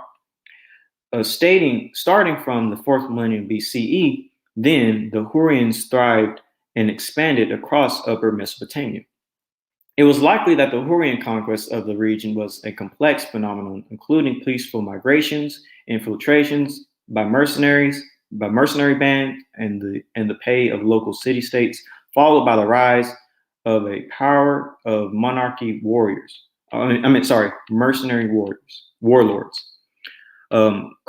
culminating in the eventual full-scale migration of Hurrian herding tribes out of the mountains into the fertile river valleys. So basically, the Hurrians sort of would have came into Mesopotamia and the rest of the Middle East through small bands. It's very interesting, and eventually they sort of like took over the whole region.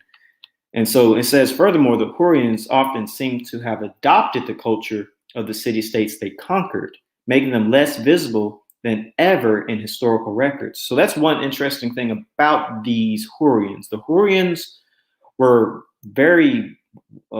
just well known to adopt cultures of the people that they conquered, which is why they're sort of mysterious people, because they just blended very well with the folks that they conquered.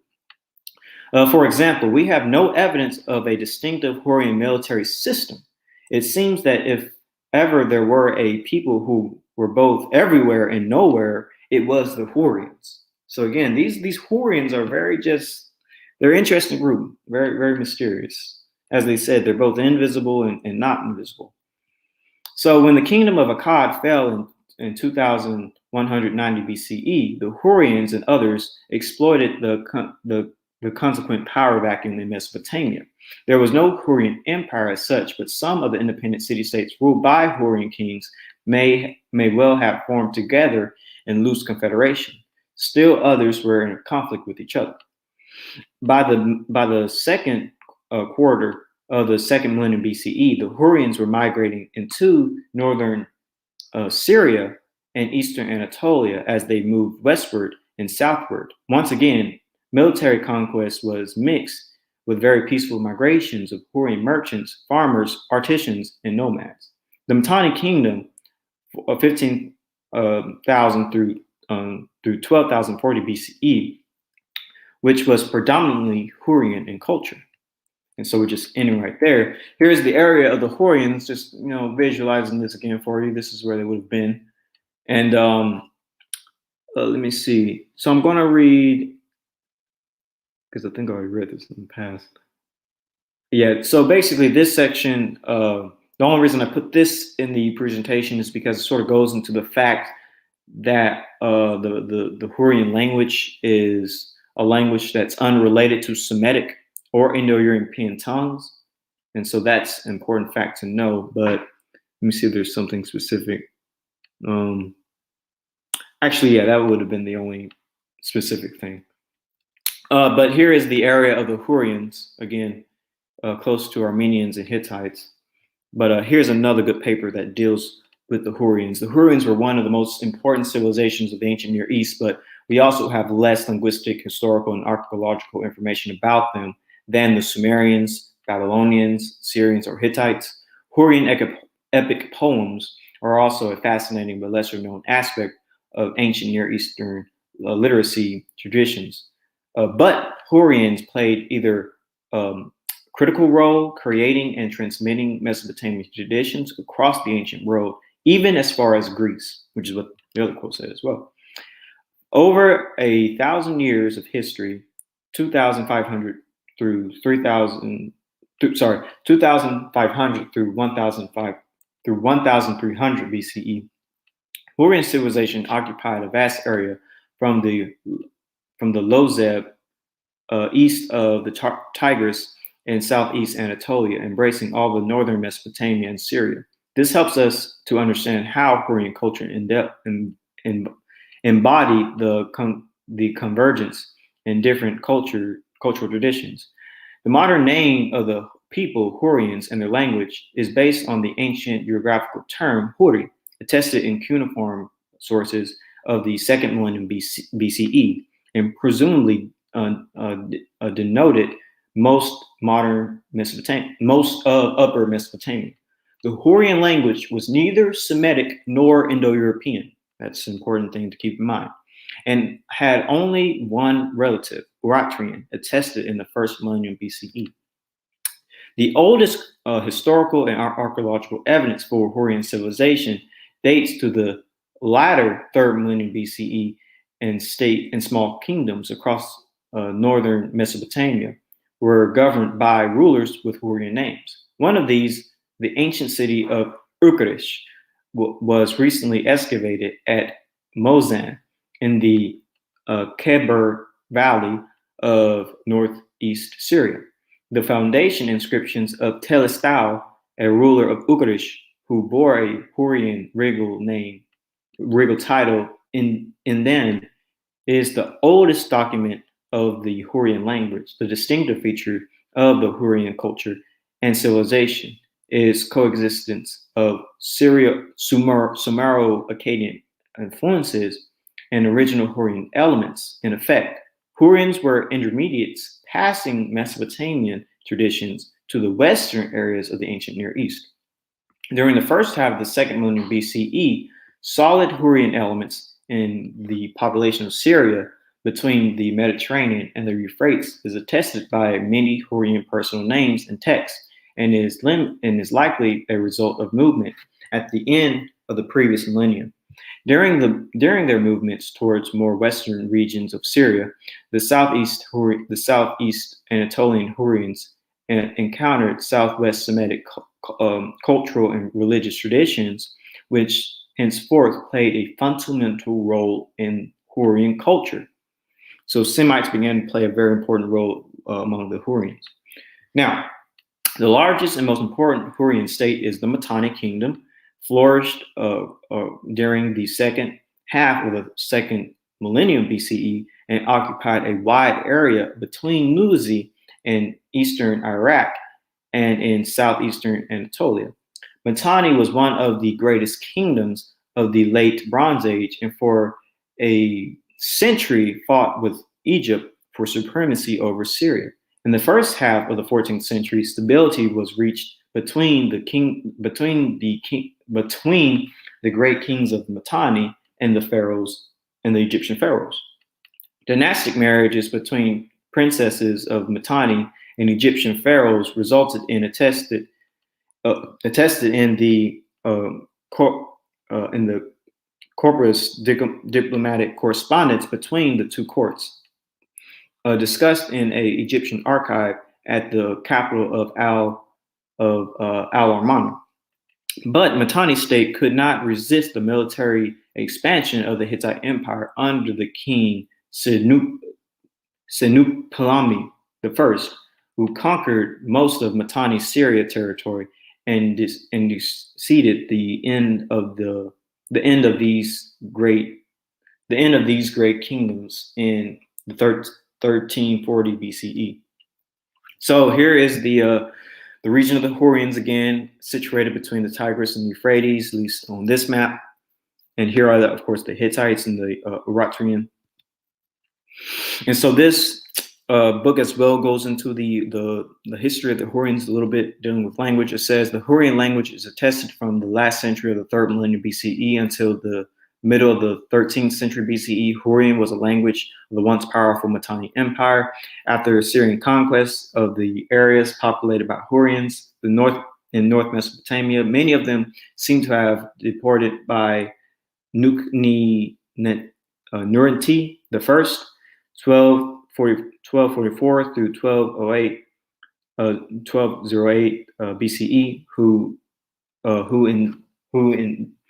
needed manpower to build his new capital.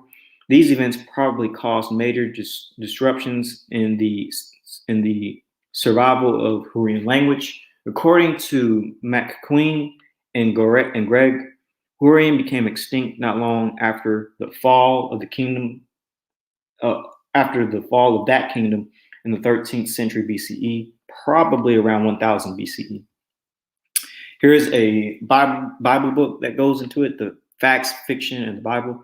The Hurrians came from Armenia, but their ruling upper class were Aryans who migrated from central Russia, from the region east and north of the Caspian and Aral Seas. They founded the Hurrian Empire, which was known as the Mitanni Empire, named after the Aryan clan. They introduced the composed bow, which was a formidable long-ranged infantry weapon, and they had developed lightweight spoke two-wheel version of the chariot.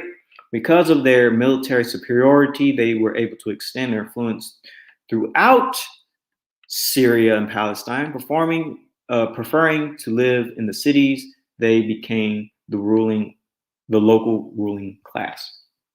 And here's another book dealing with the history of the Hurrians. The Hurrian language is one of the extinct languages which were spoken in the area around Mesopotamia and the Caucasus in the last 4th millennium BCE. It first attested date back to the late centuries of the 3rd millennium BCE. At the beginning of the 2nd millennium BCE, Hurrian is attested in southeast Anatolia and in the Zagros-Tartarus mountains of northern Mesopotamia. In the middle of the 2nd millennium BC, Hurrian influence is also attested in Syria and in Sicilia region.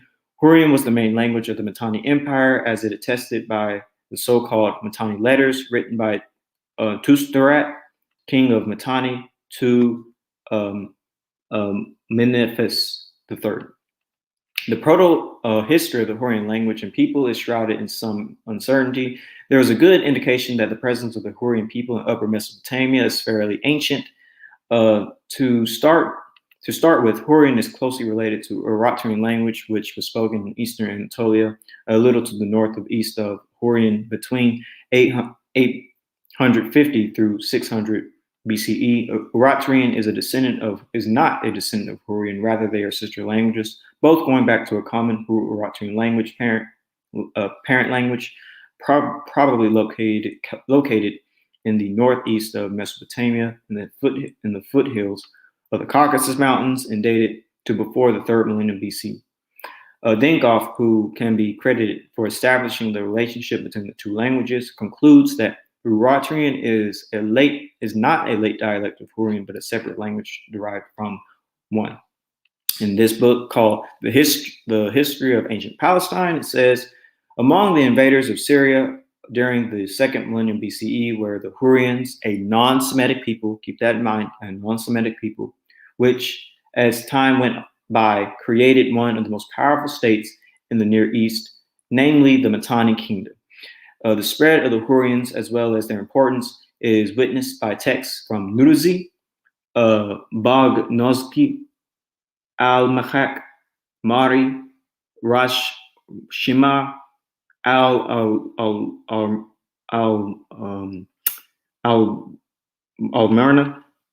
and the Taka in Palestine, among other places. They were known in Anatolia from 2400 BCE and from about 2300 BCE. They settled in the hilly regions of Upper Mesopotamia, where they established the kingdom of Urartian. The text from Alachi level 7 show that area through 1700, a third of the population of the city was Hurrian. And 100 years later, the Hurrians were the majority. The same is true for Ugarit in the 15th century. It was only when Ugarit was freed from Hurrian political dominance in the 14th century BCE that the literacy golden age came about. I.M. Dinkoff thinks that the original homeland of the Hurrians could have been in Trans-Caucasus. From a cultural point of view, the Hurrians can be considered as one of the most important peoples of the Near East, already in Ajed period, 2300 BCE. They had acquired the art of writing, usually the cuneiform, from the written language. Hurrian is an agglutinative language related to Urartian and North Caucasian. So, with all that being said, the Hurrians were a people who descended from the Kura-Araxes culture. The Hurrians would be an ancient Caucasian people, non-Semitic. Hurrians were part of the Mitanni Empire. Hurrians lived in the southern Caucasus, northern Mesopotamia, and they had great influence over the ancient Near East. They were travelers, they were tradesmen, they were mercenaries, and they were really good at adopting other people's cultures. All right, so from the Hurrians to the Urartians. Now let's look at the Urartians and learn their origins and history. The Urartians. Let's get this down very quickly. So Urartu, the Iron Age kingdom, also known by the modern rendition of its etymony, the Kingdom of Van, centered around Lake Van in the historic Armenian highlands. The kingdom rose to power in the mid-9th century BC, but went into gradual decline and was eventually conquered by the Iranian Medes in the early 6th century BC. Since its rediscovery in the 19th century, Urartu, which is commonly believed to have been at least partially Armenian-speaking, has played a significant role in Armenian nationalism. Assyrian inscriptions of Shalmaneser I, 1274 BC, first mentioned Urartu as one of the states of Ninrani, a loose confederation of small kingdoms and tribal states of Armenian highlands in the 13th and 11th centuries BC, which he conquered. Urartu itself was the region around Lake Van. So here's like a decent map of Urartu, going all the way to Syria and Caucasus and all that. Urartu, this is from Bachania.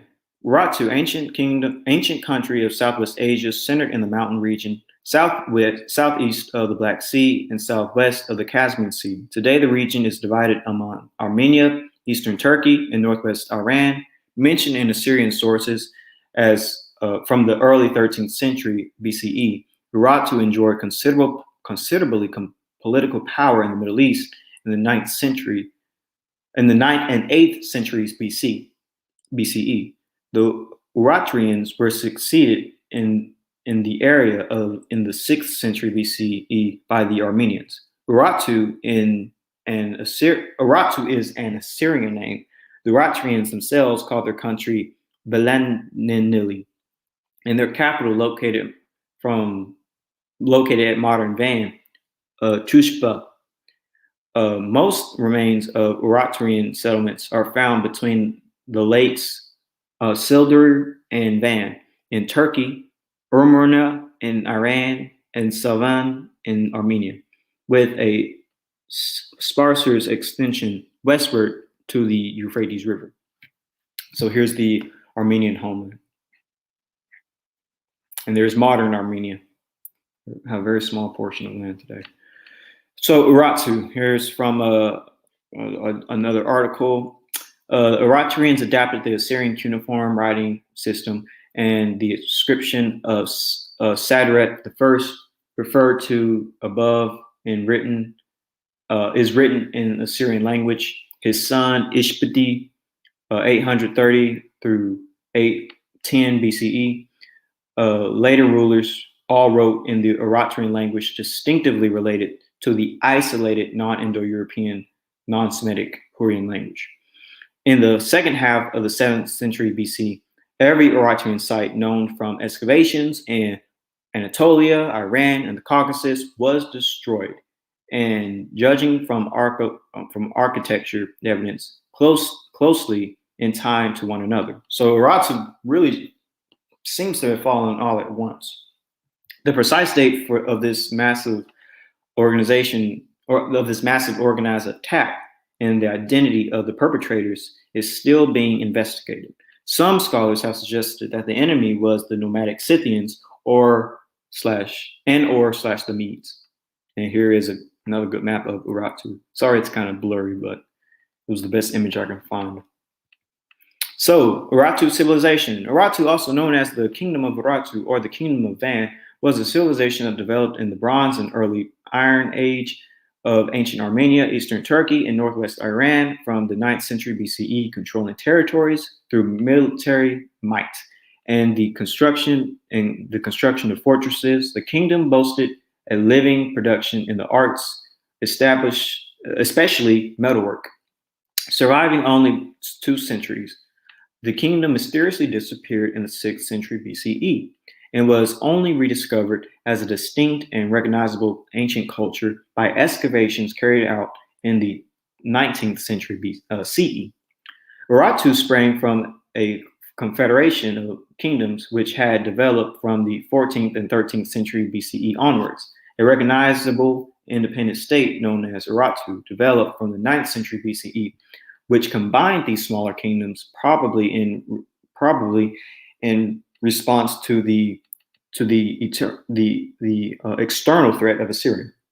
The culture proposed thanks to settlement on the extensive fertile plateau, which was well supported by rivers. Crops included wheat, barley, mint, rye, simsi, and flax.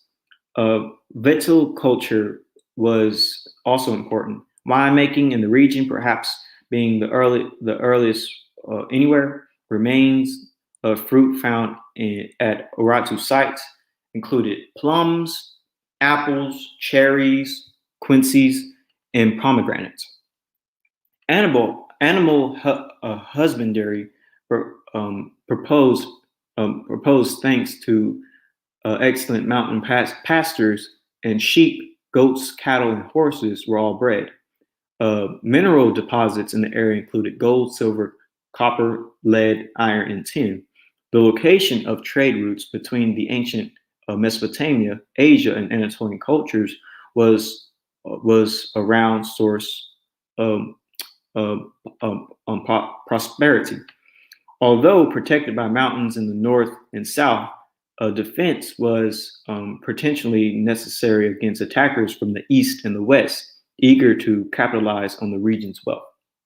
The government of Urartu functioned around the centralized monarchy with a close circle of advisors and a much larger group of civil advisors who supervised temples and construction projects as fortresses, roads, and canals. The fortress capital, Tushpa, was built on the limestone promontory on the eastern shores of Lake Van in the highlands. Tushpa would later be called Lake Van, and perhaps had a population as high as 50,000 at its peak. The kingdom's first known monarch was Amorite, who reigned 860 through 840 BCE. Assyrian records mention that the kingdom first arose to prominence from 830 BCE under the king Hurrian-Urartian the first, 835 through 825 BCE, whose descendants would rule for the next 2 centuries. All Urartu kings seem to have led their armies into battle. Weapons, as indicated by those decorated in temples, included iron and bronze swords, spears, and javelins, as well as bows. Heavy shields were used, which were large large central bosses decorated with images of mythical beasts, bulls, and lions. There is also evidence of helmets and metal scale armor, at least worn by the elite. The chief adversary was the Neo-Assyrian Empire. Although there is also evidence of trade relations between the two states, given the use of chariots by the Assyrians, it would seem reasonable to suppose that their adversary was employed them, especially given the Urartians' fame for horse breeding. Urartu did enjoy some victories in the mid 8th century BCE, but the Assyrian ruler Tiglath-Pileser III, 745 through 727 BCE, was more aggressive than his predecessors and led sieges to Tushpa. Another significant conflict between the two states was during the campaign of Sargon II, 722 through 705 BCE and 714 BCE. Another enemies of Urartu included the Cimmerians, Scythians, and finally the Medes. The pantheon of Urartu religion contains a mixture of unique Hurrian gods, such as the gods and storm gods and thunder Tushba from the Hurrian Tushbi or Tushub. In the 7th century BCE, the Urartu kingdom came to a mysterious and violent end. When sometime between 640 and 590 BCE, their cities were destroyed. The state was probably weakened by decades of battles with the Assyrians. It may have been too overstretching to control its own empire.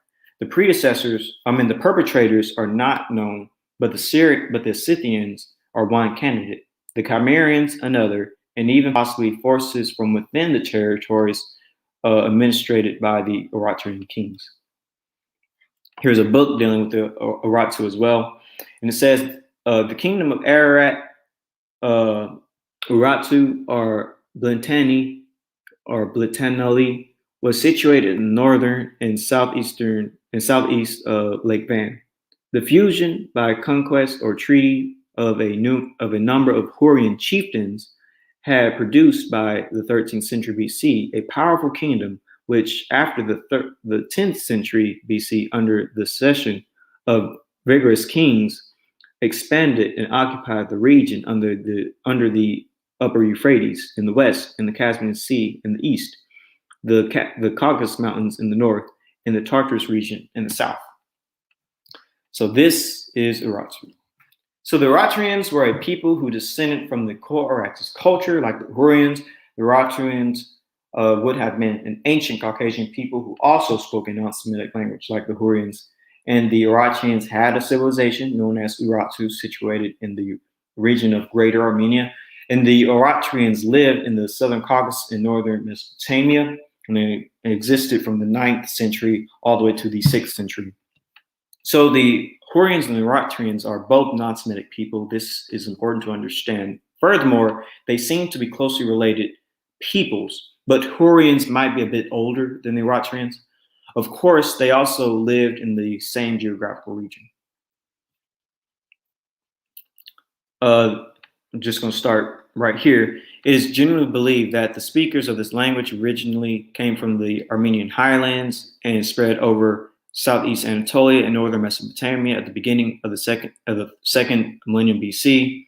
And up here it says Urartian Vannic language was spoken in the inhabitants of the ancient kingdom of Urartu, located in the region of Lake Van, where its capital near the site of the modern town of Van in the modern day Armenian highlands around Turkey. So, same geographical region. With that being said, what would be the wide DNA and genetic makeup of Hurrians and Urartians? Well, we know Urartians descend from the Kura-Araxes culture. Therefore, all we need to do is look at the DNA of the Kura-Araxes people, and that will determine what the Hurrian DNA would be. And as we said before, this paper right here, dealing with the Caucasus cluster, most of the Kura-Araxes people had Y DNA L, J, and G. And the autosomal DNA is typically Anatolian, Caucasus hunter-gatherer, and Iranian. And here is the sample. Overall, most Kura-Araxes samples had J, haplogroup J1 and J2 at about, I would say, 50%, about over 50% of them were J markers.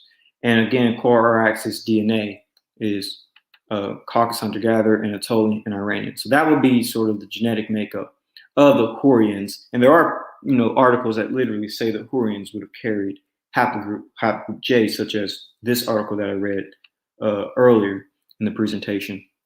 And again, just emphasizing the J1, J2 markers are associated with the Kura-Araxes culture for the most part in the spread of that specific Y chromosome, as well as Caucasian DNA throughout the Near East and even into places such as Greece, as we've shown before.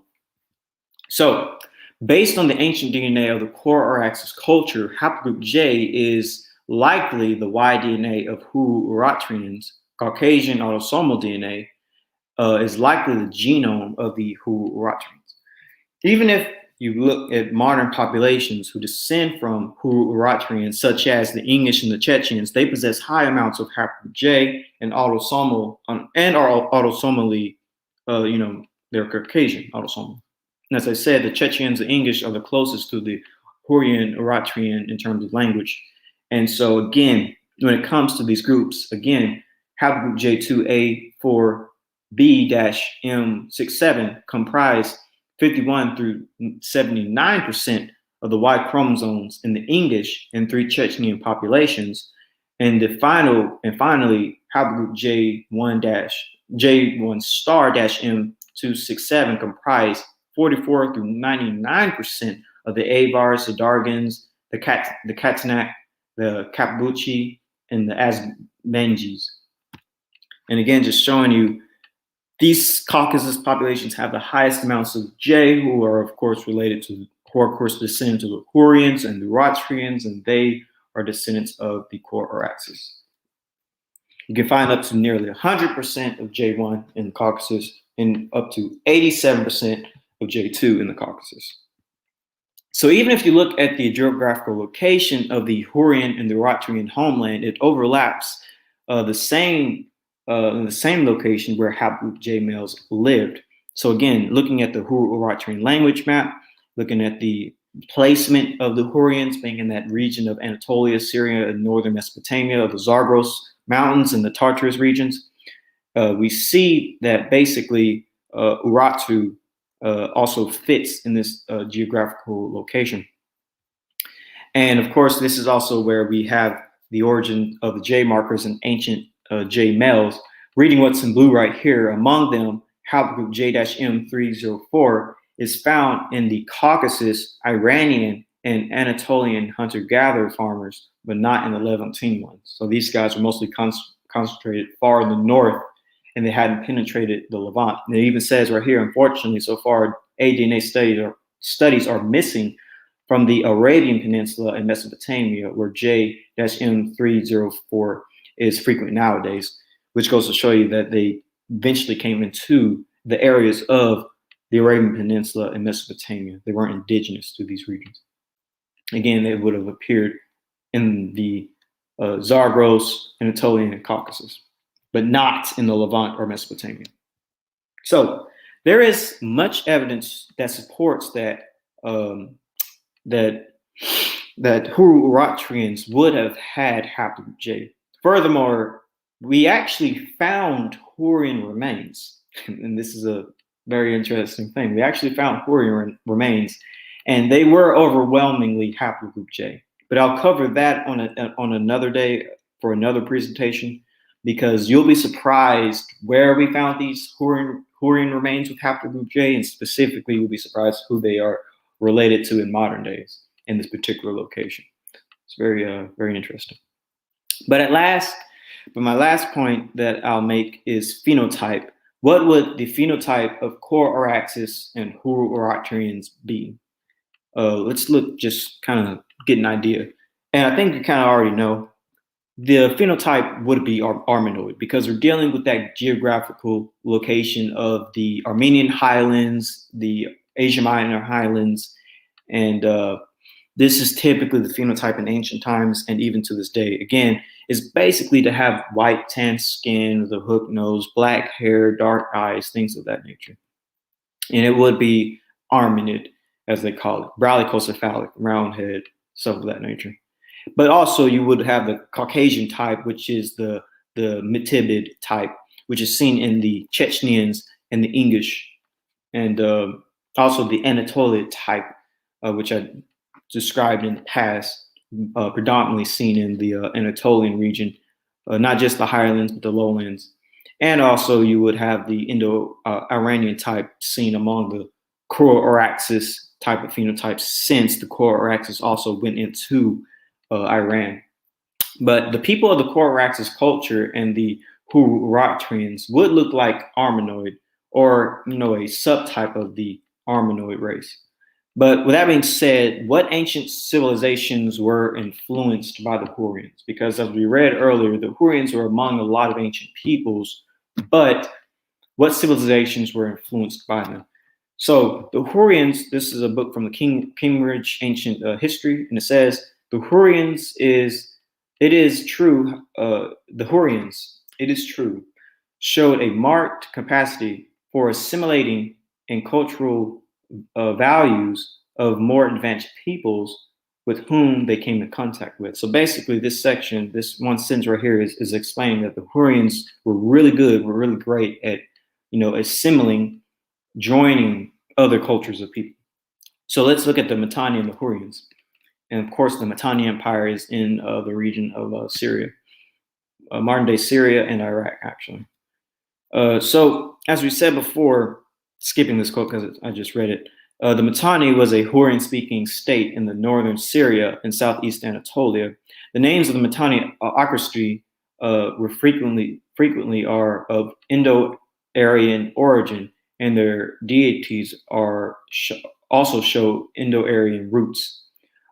These Indo-Aryan deities are listed in two treaties between the Mitanni and Hatti from Hattusa. The common people's language, the Hurrian language, is neither Indo-European nor Semitic. Hurrian is related to Urartian, the language of Urartu, both belonging to the Hurrian language family. The Hurrian passage in the Armenian letters, usually composed in Akkadian, the lingua franca of the day, indicates that the royal family of the Mitanni was by then speaking Hurrian as well. And so the weakening of the Semitic states in Mesopotamia after 1550 BCE enabled the Hurrians to penetrate deeper into this region, where they found numerous small states in the eastern parts of Anatolia, Mesopotamia, and Syria. The kingdom of Mitanni was feudal state led by warrior nobility of Aryan or Hurrian origin. Frequently, horses were bred on their large land estates. Documents and contract agreements in Syria often mention the chariot warrior caste that consisted the social upper class in the cities.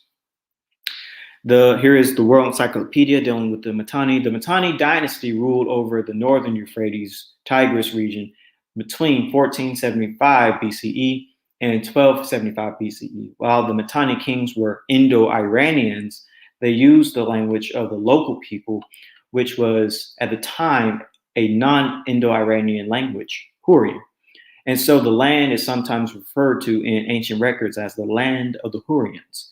The historian Lisk writes, the population of Mitanni was predominantly Hurrian, but the ruling elites were Indo-European warriors who called themselves the Marani and were worshipped deities with Vedic names such as Indra, Yurvamana, and collective devas. The elite was to intermarry with local population, and the names of their children testify. The capital of Mitanni was Watusunania, located in the headwaters of the river Harper, a tributary of the Euphrates. And so here is the Mitanni Empire, and here are the Hurrians. Again, it's in Syria, just visualizing that for you. So another people that the Hurrians were often with was the Hittites. The Hittites, of course, they pretty much had almost all of modern-day Turkey or Anatolia. They're quite a massive empire. The Hittites were Anatolian people who played an important role in establishing first the kingdom of Kasra before 1750 BC, then the Kendish or Nesha kingdom, 1750 through 1650 BC, and next the empire centered in Hatasa in northern central Anatolia around 1650 BC. This empire stretched its height during the mid-14th century BC under Subhumlia I, when it encompassed an area that included most of Anatolia, as well as parts of northern Levant and upper Mesopotamia. The Hittite language was a distinct member of the Anatolian branch of Indo-European language family, and along with the closely related Luvian language, is the oldest historical attested Indo-European language referred to by its speakers, Nizhny, in the language of Nisa. It is generally assumed that the Hittites came into Anatolia sometime before 2000 BC. The arrival of the Hittites in Anatolia in the Bronze Age was one of the superstrate imposing itself on the native culture. It was, in this case, over the pre-existing Hattians and Hurrians. So they basically planted themselves over the Hurrians, either by means of conquest or gradual assimilation. The archaeological terms, relationships of the Hittites in the Ezo culture of the Balkans and the Mycote culture of the Caucasus have been considered within the migration framework. The Indo-European element at least establishes Hittite culture as intrinsic to Anatolia in the scholar mainstream. The dominant indigenous inhabitants of central Anatolia at the time were the Hurrians and the Hattians, who spoke non-Indo-European languages. Some have argued that Hattic was a Northwest Caucasian language, but its affiliation remains uncertain. Whilst the Hurrian language was a near isolate, i.e., it was one of the 2 or 3 languages in the Kura-Araxes family. One innovation that can be credited to these early Hittite rulers is the practice of conducting treaties and alliances with neighboring states. The Hittites were thus among the earliest known pioneers in art and international politics and diplomacy. This is also when the Hittite religion adopted several gods and rituals from the Hurrians. So Hittites adopted a Hurrian religion. The Hittite mythology also influenced more directly by the Hurrians, a neighboring civilization located in Anatolia, where the Hittites were located. Hurrian mythology was closely related to that. Hurrian mythology was so closely related that Oxford University Press published a guide to mythology and characterized Hittite and Hurrian mythologies together as Hittite Hurrian. So they were just that similar. And so it says Hittite mythology is a mix of Hattian, Hurrian, and Hittite influences. Mesopotamian and Canaanite influences were enter the mythology of the Anatolian through Hurrian mythology. And this is from World Encyclopedia. The Hittites occupied the ancient area of Anatolia, also known as Asia Minor, modern-day Turkey, prior to 17,000 BCE. Developed a culture apparently from the indigenous Hatti and possibly the Hurrian people. And expanded their territories into the empire, which rivaled and threatened the established nation of Egypt. The Hittite control of the region is divided by modern day scholars into 2 periods: the Old Kingdom, 1700 through 1500 BCE, the New Kingdom, also known as the Hittite Empire, 1400 through 1200 BCE. And here is the Hittite Empire. Like I said, it pretty much controls all of Anatolia. Here is Hatassa, and it even goes into Syria and the northern Levant. It was quite large. Now the Amorites and the Hurrians. So the Hurrians were also among Semitic people such as the Amorites. And it's very interesting when you learn about their collaboration. Here is the kingdom of Yamhad that we'll be looking into. Here are the Hurrians. So Amorites. The Amorites were an ancient Northwest Semitic-speaking people from the Levant who also occupied large parts of South Mesopotamia from the 21st century BC to the end of the 17th century BC. Where they established several prominent city-states in existing locations such as Isnian, Larsa, and later notable Babylon, which was raised from a small town to an independent state and major city. During the 15th to 14th century BC, the Amorite city of Quata revealed deeper influences from the Hurrian language as scribes of the city incorporated Hurrian elements to their texts. So the Amorites, even let Hurrians become scribes, which is very interesting. And so the Hurrians also migrated further west in this period. By 1725 BC, they were found also in parts of northern Syria, such as Alkana, which we mentioned earlier. The mixed Amorite Hurrian kingdom of Yamhad is recorded as struggling for this area, with the early Hittite kings, Hattusili I, around 1600 BC. So that's interesting. So the kingdom of Yamhad is mixed. It's a mix of Amorite, Semites, and Hurrians. And so Hurrians also settled in the coast region of Admania in the country of Kinswata, southern Anatolia.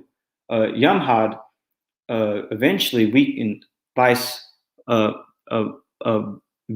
the powerful, via the powerful Hittites, but this also opened Anatolia for Hurrian control. This also opened Anatolia for Hurrian cultural influences.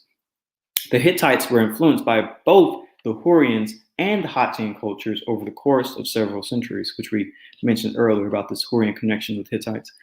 Yamhad was an ancient Semitic kingdom centered on Halabab or Epilos, Syria. The kingdom emerged at the end of the 19th century BC and ruled from the Yamhadite dynasty kings, who counted on both military and diplomacy to expand their realm. From the beginning of its establishment, the kingdom withstood the aggression of its neighbors, such as Mari, Qadna, and Assyria, and was turned into the most powerful Syrian kingdom of its era, though the actions of its king, Yamura Limni I. Yamhad's population was predominantly Amorite and had a typical Bronze Age Syrian culture. Yamhad was also inhabited by a subsequent Hurrian population that settled in the kingdom, adding to the influence of their culture. The people of Yamhad practiced the Amorite religion and mainly worshiped Northwest Semitic deities. The most important of these was Dagon, who was considered the father of the gods, and Hadad, who was the most important deity and the head of the pantheon. The kingdom was known as the land of Hadad, who was famous for the storm god Halbeb, beginning in the middle of the third millennium BC. As the Hurrian presence grew, so did Hurrian religious influences, and some of the Hurrian deities found a place in Hamorite, Hadarite pantheon. King Abba El I mentioned receiving the support of the Hurrian goddess Hebat in one of the Alec tablets. Hebat was the spouse of the Hurrian main deity Tushbib, but Abba El's first tablets, she is attested with Hadad. Later, the Hurrians started to identify Tushb with Hadad, who became Tusheb, the storm god of Halabib. So basically, they're talking about the Amorite and Hurrian gods started becoming very, very mixed. And so here's a book that also deals with the Hurrian Amorite influence and mixture called Between Myth and Mandate. The origin of the Hurrians remains murky, related to the Urartu. These people are thought to have wandered from the foothills of the Caucasus, settling by circa 2500 BCE between the Zagros foothills and the Kabir River Valley, establishing a kingdom centered on the city of Ugrish. By 1725 BCE, they had migrated west and established the Amorite kingdom, the Amorite Hurrian kingdom of Yamhad, which directly challenged the Hittite kingdom under Hattusili I, 1650 through 1620 BCE. And so again, here is Yamhad, a mixture of Amorites and Hurrians. And so lastly, we're dealing with the Cassites and Hurrians. And so the Cassites are also very interesting and important people to know, because they eventually conquered Babylon through 1550 through 1100 BCE. So the Cassites were a people of the ancient Near East who controlled Babylon after the fall of the Old Babylonian Empire, 1595 BC and until 1155 BC. They gained control of Babylonia after the Hittite sack of the city in 1595 BC. Established a dynasty based first in Mesopotamia and later in Dur-Zughil. The Cassites were members of a small military anarchy, but were efficient rulers and locally popular. And their 500-year reign led an essentially groundwork for the development of subsequent Babylonian culture. So really, the Babylonian culture really comes from these Cassite peoples.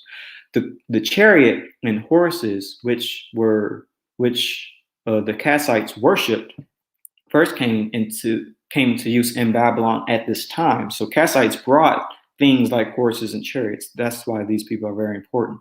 So who are they? The Cassite language is not yet classified. What is known is that their language was not related to either Indo-European language group nor Semitic or other Afro-Asiatic languages. And it was likely to have been a language isolate.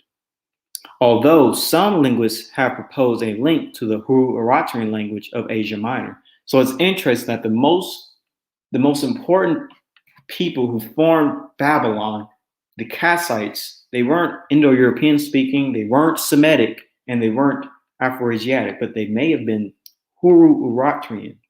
And this is Babylon. This is very important. According to some data, the Cassites were a Hurrian tribe. However, the arrival of the Cassites has been connected to the contemporary migrations of the Indo-Europeans. Several Cassite leaders and deities bore Indo-European names, and it is probable that they were dominated by an Indo-European elite similar to the Mitanni, who ruled over the Hurrian-Urartian speaking Hurrians of Asia Minor.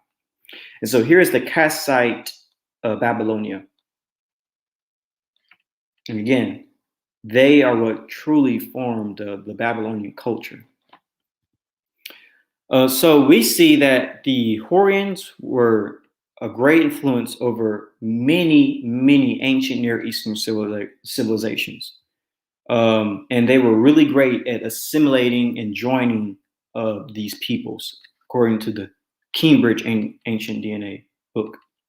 And so that being said, what other modern peoples could descend from the Hurrians besides the Chechens, the English, the Armenians, and other Caucasian groups? Who else has a good chance at descending from the ancient Hurrians? Kurds and the Hurrians. So here is the region of Kurdistan inhabited area. And so this is a particular book. I mean, sorry, not a book. Genetic article dealing with the the DNA of the Kurds. I'm gonna let Yeshub read this one, but get a sip of water. So Yeshub, if you're there, I'll let you take on this, so I can get up real quick.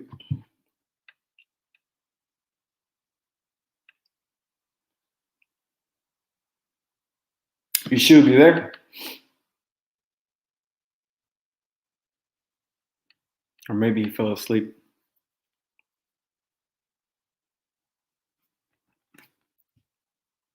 I might go ahead and read this, but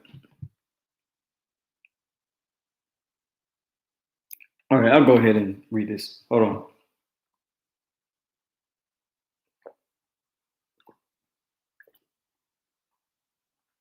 All right.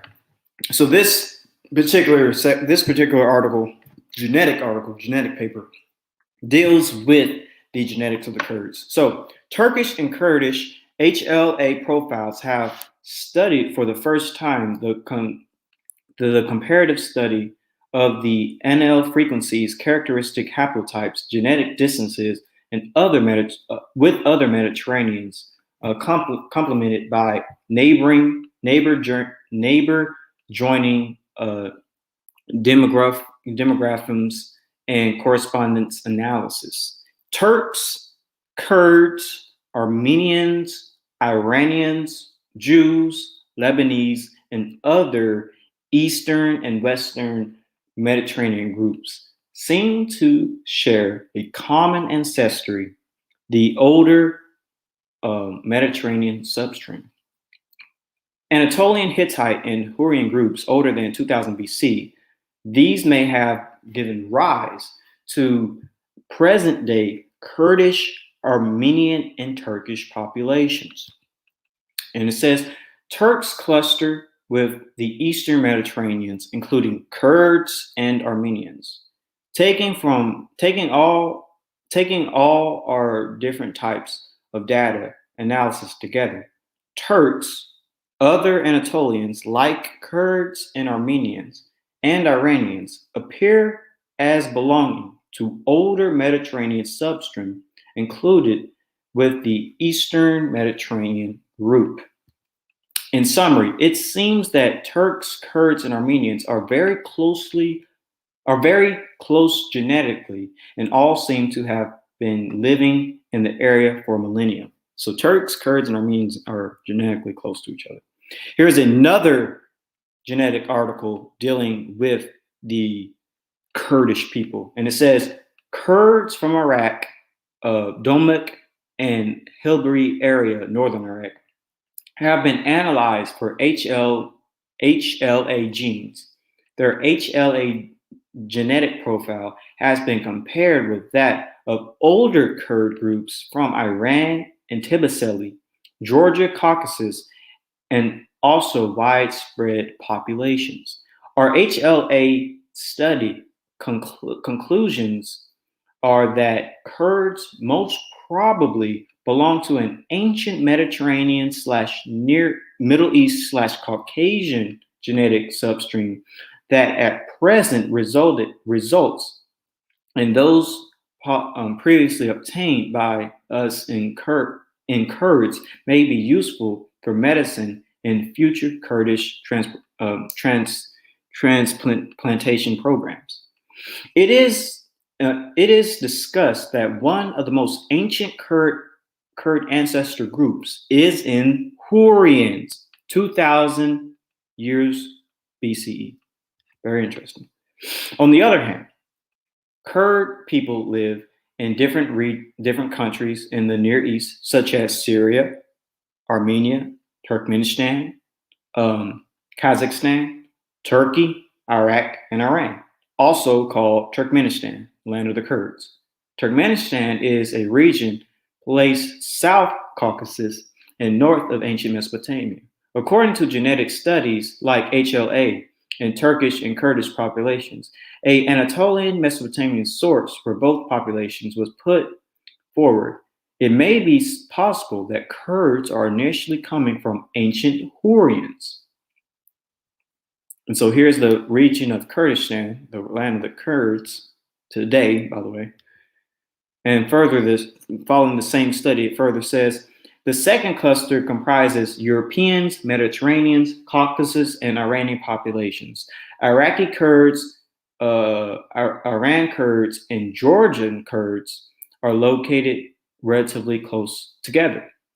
So basically, Kurds in Iraq, Georgia, and Iran are genetically very close to each other, as you can see on this map over here.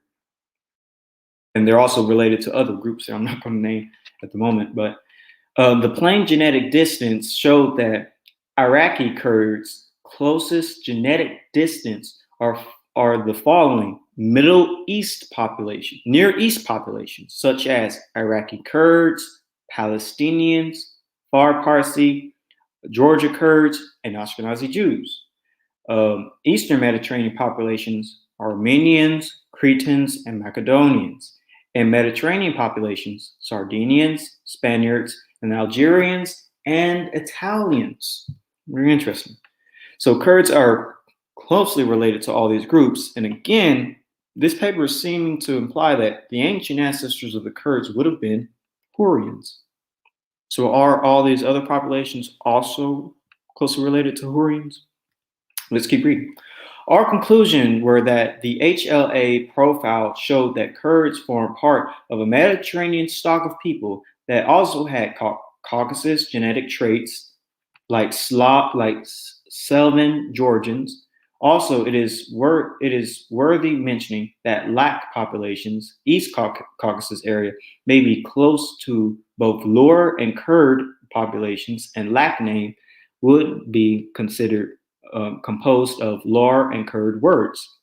In the present paper, we have analyzed HLA genes in Kurds living in northern Iraq, Imberl and Dohuk areas, comprised with other populations, place them as a Middle East population close to Kurds from Ibisil, Georgia, Palestinians, Armenians, and Kurds from Iran. In both analyses, Kurds are also close to Caucasians, Selvan Georgian populations. Conclusion is that Kurds are genetically close to surrounding Caucasian and Mediterranean populations, and that have remained settled down in Kurdistan since ancient times, supporting historical evidence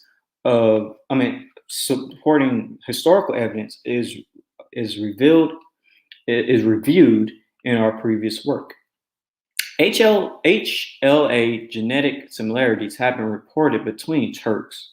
Oh, wait, hold on. Okay, yeah, this is the same study. HLA genetic similarities have been reported between Turks whose genes belong to old Anatolian stock and Kurds.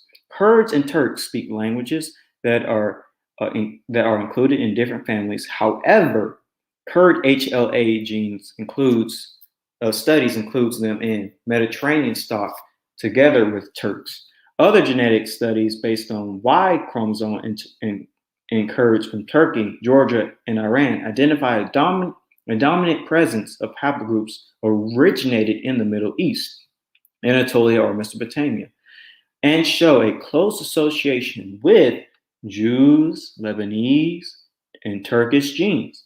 Also, Iranian groups are close to Kurds.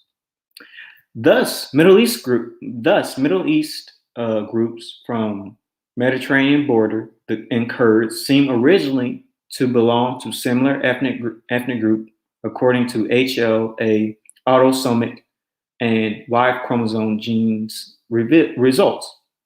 Kurds have always lived in the mountains, being autochthonous 6000 BC. Hurrians, whose language was Caucasian and not Indo-European, may be Kurds' ancient genetic background, reviewed in reference 5 and 6. By 1200 BC, Medes and others invaded Hurrian areas. In summary, all three Kurd populations studied in the present paper are genetically close together and to other Mediterranean and Caucasian populations according to HLA genes. Now, here is another paper, yet another paper that deals with Kurds. And it says that Kurds and Armenians are genetically very close to Turks and other Middle Eastern populations. And of course, this is very important because both Kurds and Armenians have this Hurrian connection. Again, Hurrians being a non-Semitic people. But anyways, here's the region of modern-day Kurdistan that the Kurds inhabit. So Kurdish people are yet another group with ties to the Hurrians. The Kurds are also related to other Middle Eastern populations, such as Armenians and Turks. Overall, Kurds are related to Caucasians and Iranian populations. With that being said, since Kurds are yet another great example of the descendants of Hurrians, what is the major Y-DNA haplogroup of the Kurdish people? So Kurdish Y-DNA. So Kurds typically, their highest haplogroup typically is J and R. And the highest by far is, well, J, R, and E. I also have a pretty interesting amount of E. But the highest is definitely J among the Kurdish people. Here are the studies that deal with the DNA of the Kurds, and I'm about to show you up ahead. Here is all the samples, all the J samples that the Kurds have, and these are the geographical locations. But here is a good map. Also to the left is the publications, but here's sort of a map of haplogroup J1 and J2 when it comes to the Kurds, and they have up to 40% of J. And again, these people say these people genetically are likely descendants of the Hurrians, and they have J markers. So here's J1, here's J2. And it's interesting how J is very heavy in this region of where the Mitanni Empire would have been, and the Hittite Empire. And also it's pretty heavy in the area where the Mitanni, the Urartu civilization would have been as well. So it's pretty interesting. Kurdish typically have haplogroup J as their highest Y-DNA marker. After J is haplogroup R and then E, but Y chromosome J does dominate. So with that being said, what do Kurds look like? What is the typical average phenotype of a Kurd? So let's look at that. So the Kurdish phenotype is sort of like the people we've been mentioning over and over again. It's very similar to the Armenians. It's sort of similar to the Chechens and the English. They basically have dark hair, black hair, hooked nose or a big nose, and white skin, tan skin. They basically look like people of the Southern Caucasus region that we've gone over, as well as Iranian people, in my opinion. When you look up Kurdish people, a lot of their women are typically in the military, but yes, the Kurds do have this northern Near Eastern phenotype. But again, Kurds are not Semitic, and yet they have this phenotype that people call Semitic. Again, that's why I have problems with that term Semitic. But yes, these are Kurdish people, the Kurdish people of Kurdistan. That typical, what they call olive skin tone, black hair, dark eyes, but again, they're non-Semitic. But yes. So typically I would say that the Kurds would fit under the umbrella of the Armenoid type.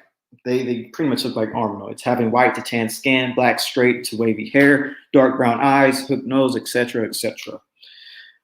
Now we finally made it to the end. Now it's time for the Q&A, time for questions, time for answers. Ask whatever questions you want pertaining to this presentation and, past ones if you have a question on something from the past, but mostly from this presentation. And let's begin. So you can open the floor, Yeshub, when you're ready. Or maybe I have to quickly call you.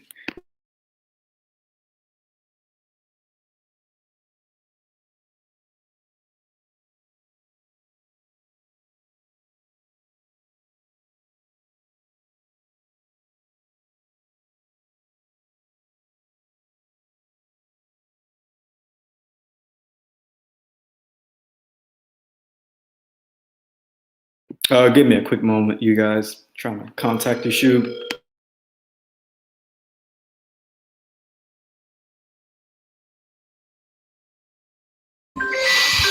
I'm here, brother.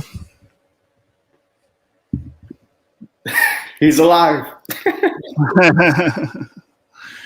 But yes, I made it to the end. So this is we made it to the Q&A.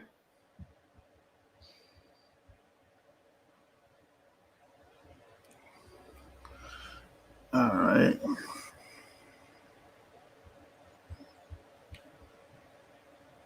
I don't know if anyone has any questions or not, but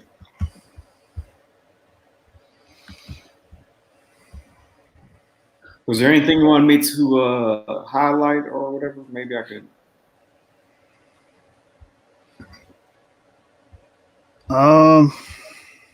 Or you can just, rewatch it or whatever. Yeah. I got to put the link in the chat if anyone wants to join. Well, let me see what I can go over. So one interesting, important fact that, the audience could probably sort of keep in mind is about the Hurrians. I'm just going to read this section right here while I wait for people to join in or ask a question.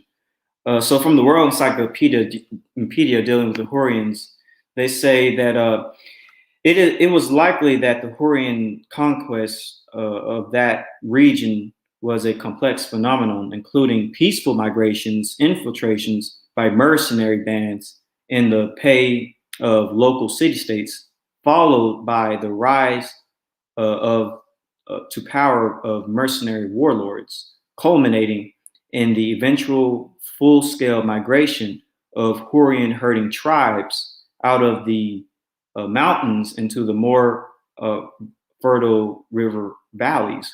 So this is important because this shows that Hurrians were slowly migrating north to south using various methods. Some were peaceful, some were mercenaries, but they eventually did dominate the Near East. And so the next important fact about the Hurrians is that, furthermore, the Hurrians often seem to have adopted the culture of the city-states they conquered, making them less visible than ever in recorded history. So the Hurrians were great at adopting culture, and they adopted the culture of the people that they conquered or that, even conquered them.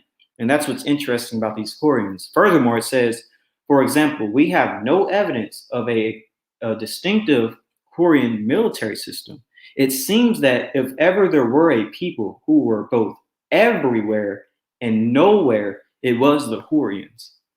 So these Hurrian tribes, they were pretty much throughout the Near East. They were everywhere but nowhere. They were people who often adopted culture, and they blended so well to the point that you can't tell, like a Hurrian from a Hittite, or a Hurrian from an Amorite, or a Hurrian from a Cassite, because they were everywhere and they adopted culture. And this will be quite important in the future when we deal with the Hurrians again in a particular landmass. But this is an important thing to sort of keep in mind. What are your thoughts on that?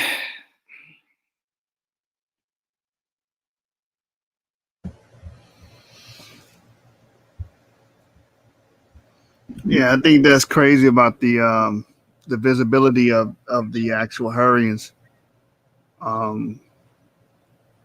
I think didn't you write didn't you read a source about the Hurrians and their spread into the Levant? We're not going to get into that.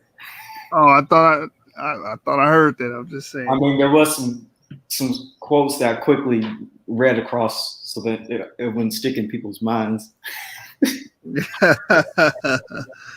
Yeah, I think that's going to be a key point, in the future. So, yeah. Also, another interesting factoid about the Hurrians. Here's a genetic paper. I'm going to let you read it.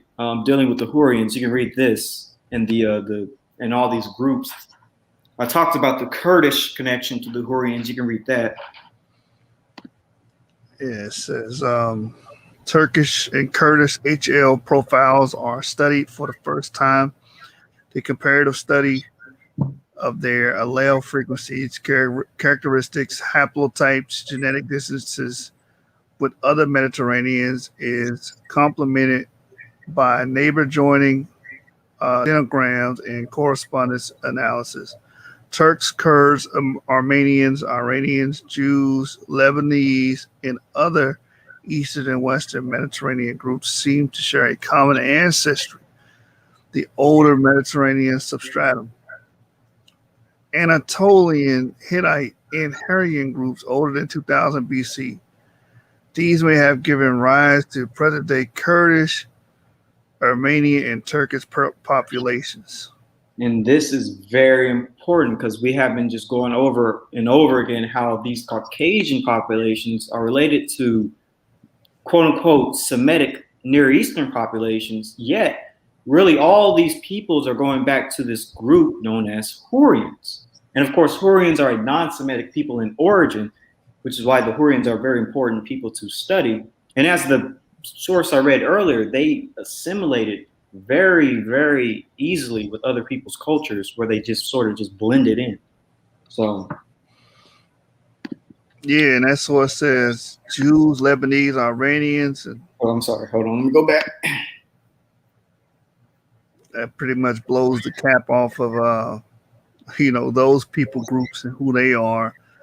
And most of those groups are J1 and J2. Yep. And I talked about the Kurds having J, where I talked about it right here. All the sources dealing with the Kurds having J, because Kurdistan, this is the region, the Kurdish YDNA haplogroups, YDNA haplogroups frequencies in the region. Here are the sources, and they have up to like 40% of haplogroup J, J1 and J2. Right, yeah. And the Hurrians could be responsible for that initial spread. Exactly. And this isn't the only source that deals with this genetic link between these groups. Here is another source that deals with it as well, if you want to read it. I'll let you just read the abstract. All right. It says genetic HL study of Kurds in Iraq, Iran, and Tbilisi, Caucasus, Georgia. Relatedness and medical implications. It says Kurds from Iraq, the Hawk and Arbil area, North Iraq, have been analyzed. HL genes, their HLA genetic profile has been compared with that of the other Kurd groups from Iran and Tbilisi, Georgia, Caucasus, and also worldwide population. Our HLA study conclusions are that Kurds most probably belong to an ancient Mediterranean, Middle Eastern, Caucasian genetic substratum, and that present results from those previously obtained by us and Kurds may be useful for medicine in future Kurd transplantation programs. It is discussed that one of the most ancient Kurd ancestor groups is in Hurrians, 2,000 years BC. Yep. And what's interesting about this paper is that what it says about who the Kurds are closely related to. I'll let you read that part, and then I'll show the table. It says plain genetic diseases show that Iraq Kurds' closest genetic distances are the following: Near Eastern populations, Iranian Kurds, Palestinians, Fars Parsi, Georgia Kurds, and Ashkenazi Jews. Eastern Mediterranean populations, Armenians, Cretans, and Macedonians. In Mediterranean populations, Sardinians, Spaniards, Algerians, and Italians. So could all these groups be related or descended in part from the Hurrians? If the Kurds are, and if they're related to the Kurds, then would they not be distant relatives? Yeah, And this is the last quote. It's not long. Those I was about to say those who rock with Haplogroup J and try to make it an Abraham thing or a Shem thing, like you just made the Kurds, Armenians, Oh, I'm back. My bad. Let me go back. I didn't know you was reading that. There you go. No, yeah, the people that rock with the J, you pretty much just made the Kurds, the Palestinians, the Parsi, Georgia Kurds, and Ashkenazi Jews, the Cretans, the Armenians, and Macedonians, Sardinians, Spaniards, Algerians, and Italians. You pretty much made all of these people groups Israelites or Shemites or of Abraham. Like, how do you make that work in that setting? These people are Kurds and right. Hurrians. Come on, man. And here's the last source I read. It says Kurds and Armenians are genetically very close to Turks and other Middle Eastern populations. Of course, here's Kurdistan. I think we're all familiar with the Kurdistan. And, when you look at Kurds, they look like the people that folks typically say are, the Semitic phenotype. But these people, these aren't Semites. But yeah, they have that phenotype people associate with Semitic. Mm-hmm. And these groups came from the north into the south, into areas of the modern day Middle East. Man, if you put a black hat on him,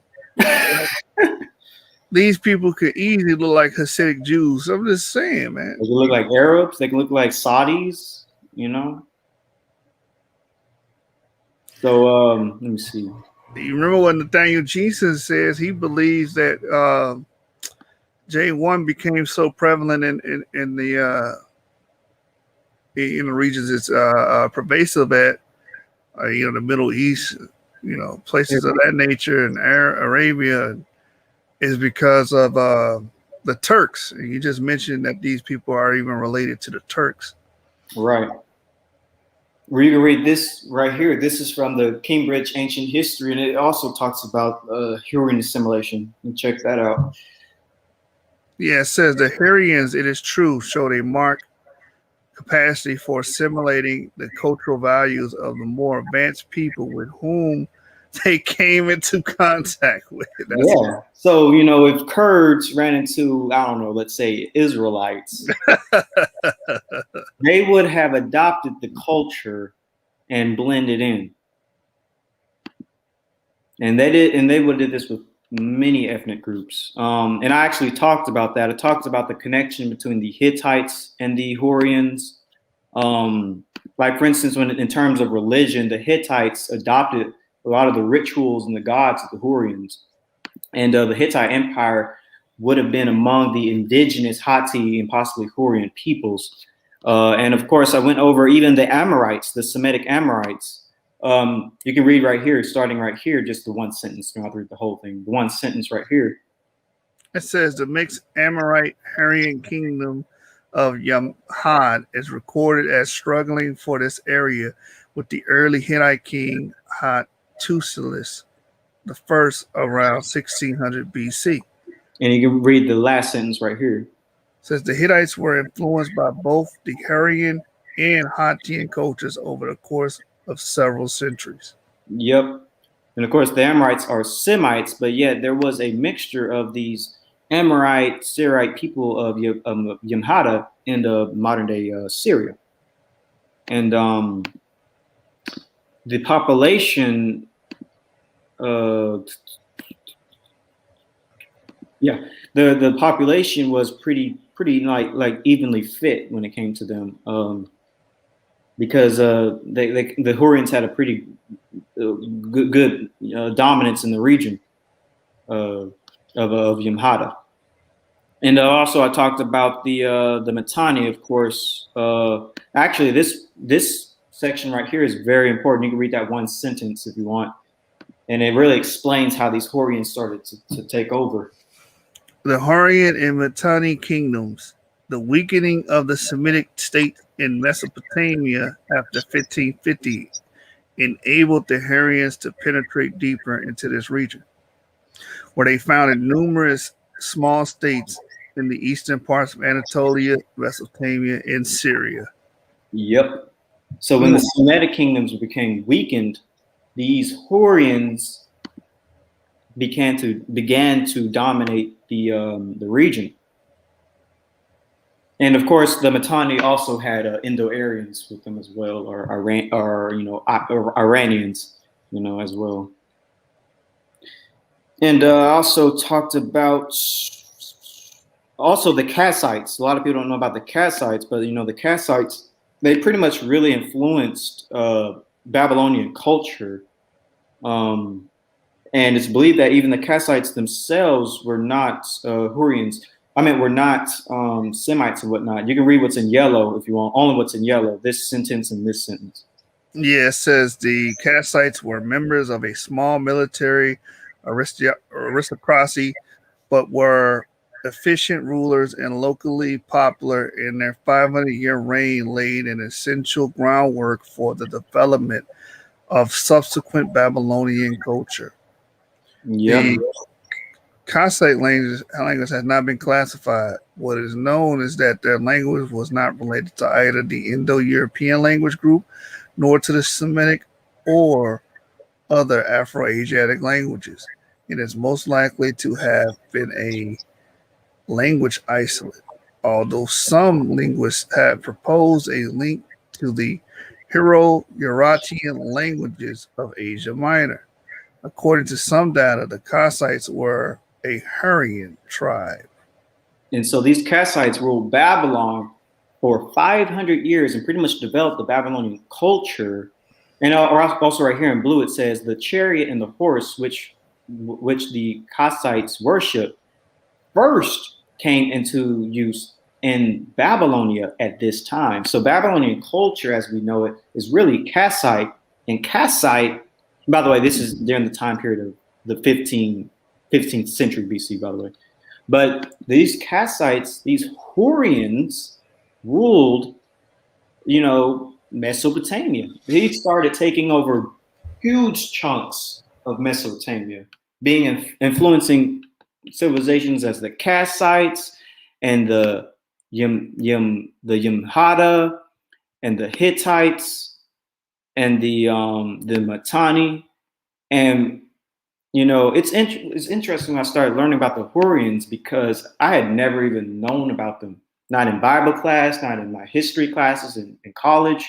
And these guys were just, it's like what the paper said. They were everywhere but nowhere. They were extremely influential. And that's why they're important for us to study, as Hebrews, or as people who are into Near Eastern culture.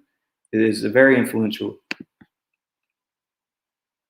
Yeah, you're going to have to drop that Cambridge source in the Facebook group. Oh, I will. I'll drop a lot of these sources in that group when I get some time. I also, let's see, trying to find something good. And of course, the Hurrian language is neither Semitic nor Indo-European. That's also something very important to know, because people might say, oh, these Hurrians, they may be influential, but are they Semites? Nope, they're not. They are. We literally had non-Semitic populations in the land of Shem ruling these civilizations in northern Mesopotamia. The Middle East was not only inhabited by Semites. It was inhabited by Indo-Europeans, it was inhabited by Caucasian groups who spoke non-Semitic languages.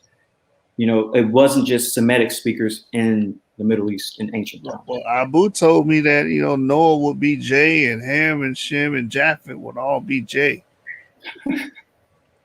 You know what's crazy about We're making non-Semitic people Semites, basically, at this point. Yeah. So, for anybody that's watching that may carry the sentiments about Jay, so damn, Shem, everybody, they're the Babylonians, they're the Hittites, the Hurrians, what I'm saying? Like the Mitanni, like Shem.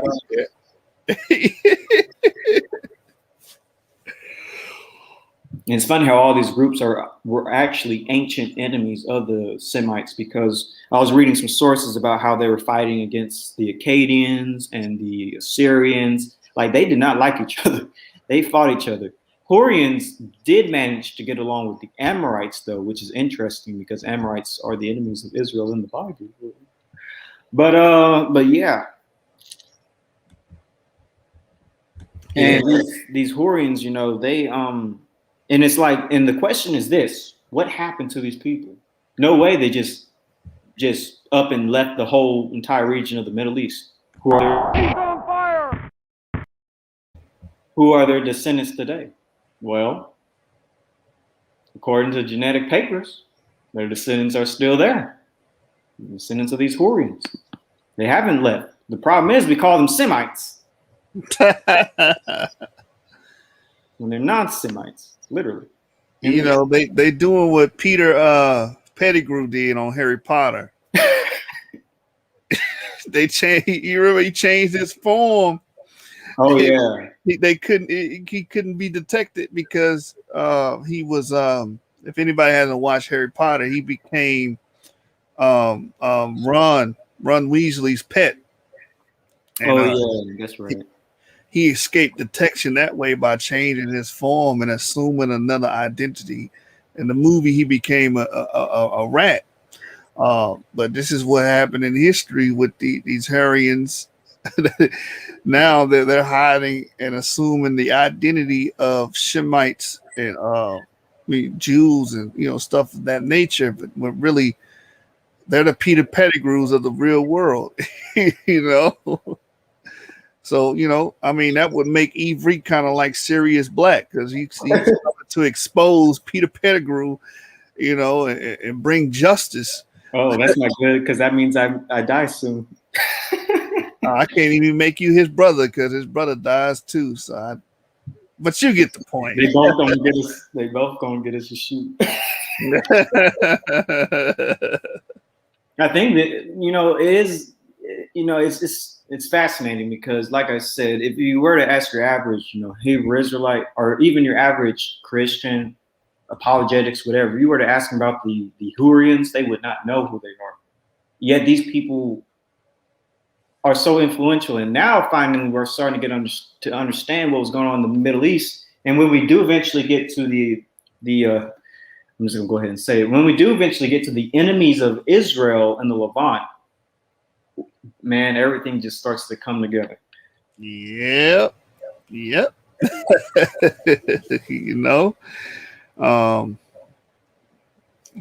People that were getting displaced, that was supposed to get displaced. I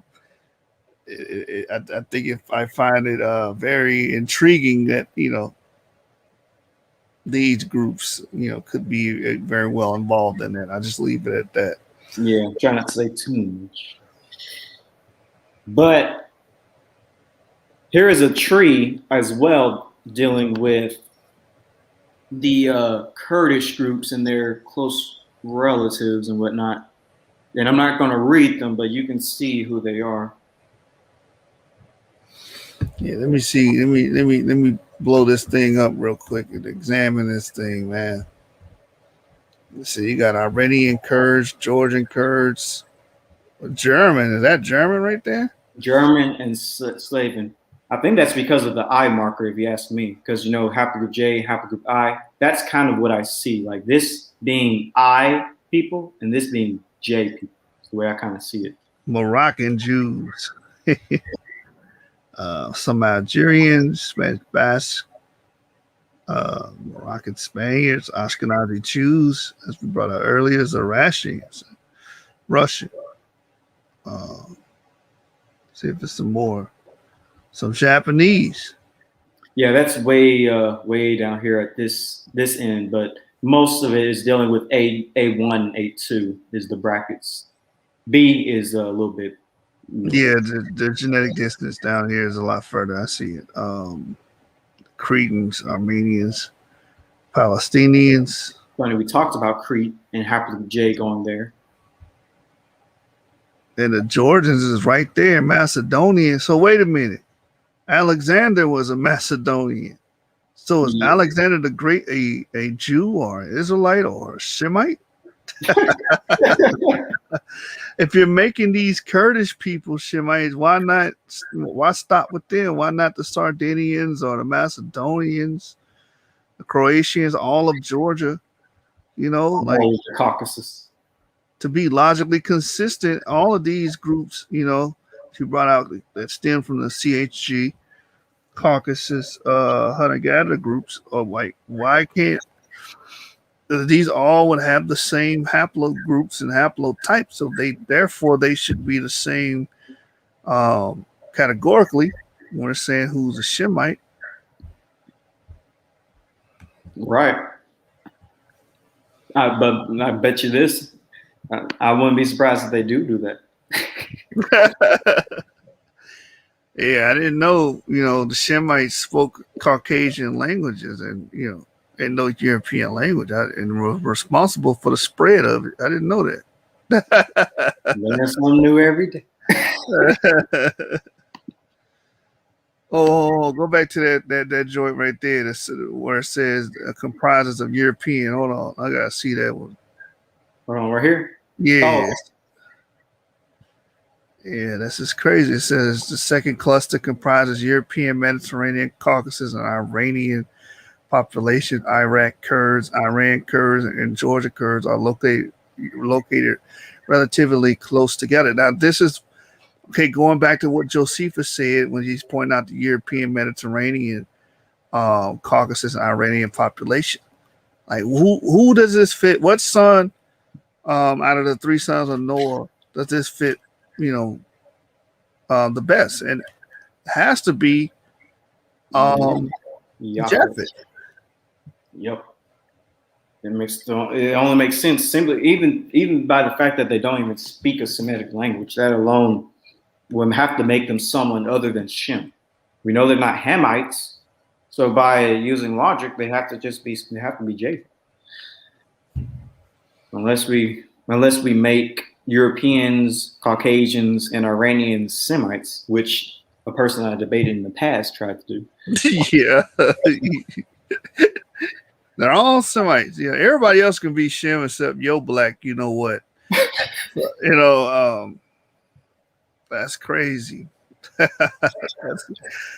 mean, at this point, man, you can see that this thing has become an axiom, and it's not really grounded in academia. It's just an assumption that has been made, terrible assumption that has no concrete basis or factual basis to go off of. Because once you start peeling back the veil and start looking at the information like this brother has been presenting you guys, you can clearly see who these people are and where they derive and where they go back to.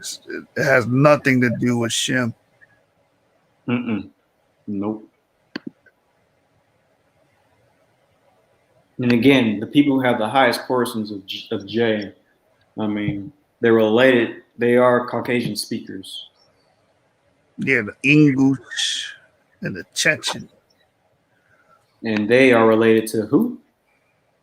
The Hurrian. So it all makes sense now. I'm glad. Man, I'm so glad that I started studying this, because now I got a better idea of the Middle East. Now I know why the Middle East looks the way it looks. Like, I'm not so afraid of why the Middle East is light skinned, because it's going to be light skinned. These are Caucasian Iranian groups coming south. So I'm not all uptight about the modern day look of Middle Easterners. And I will even say that that's a Middle Eastern phenotype, because the Hurrians have been there for thousands of years. The only thing is that Hurrians are not Semitic people, and we can't call it a Semitic phenotype. But we can call it a Japhetic Near Eastern phenotype. Right. We're just going to start labeling people CHG Jews, Caucasus, hunter-gatherer Jews. Iranian. Oh, man. We're going to start calling you the Caucasus Iranian complex, Jews.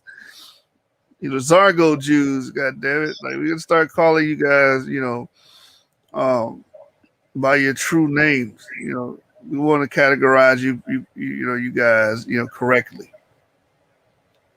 And also, by the way, I went into the Kura-Araxes culture because they're, of course, a very important culture. They're also mentioned in a certain genetic paper dealing with a certain people I'm not going to name. But I went into that and their DNA. which is predominantly J markers, J1 and J2. So yeah, I was looking at that map that you just had up with the Kura-Araxes. What the word Kura-Araxes come from? It comes from those two rivers. Yes, let me find that again. Here. Apparently the Bible, when it talks about the two rivers, is not talking about the Euphrates and the Tigris. It's actually talking about. Yeah, they're gonna mention say Adam and Eve were actually from the Caucasus. You see, what had happened was, the flood, it happened between the Caucasus and Noah. Noah traveled with the Yamnaeus to escape. Yeah, like Abu, we talk about, Georgia is, that's in the vicinity of the landing of the ark. So never heard anyone say Georgia is in the general vicinity of the landing of the ark. These brothers. Maybe, like I said, maybe they think the two rivers is, actually the Kura River and the Araxes River.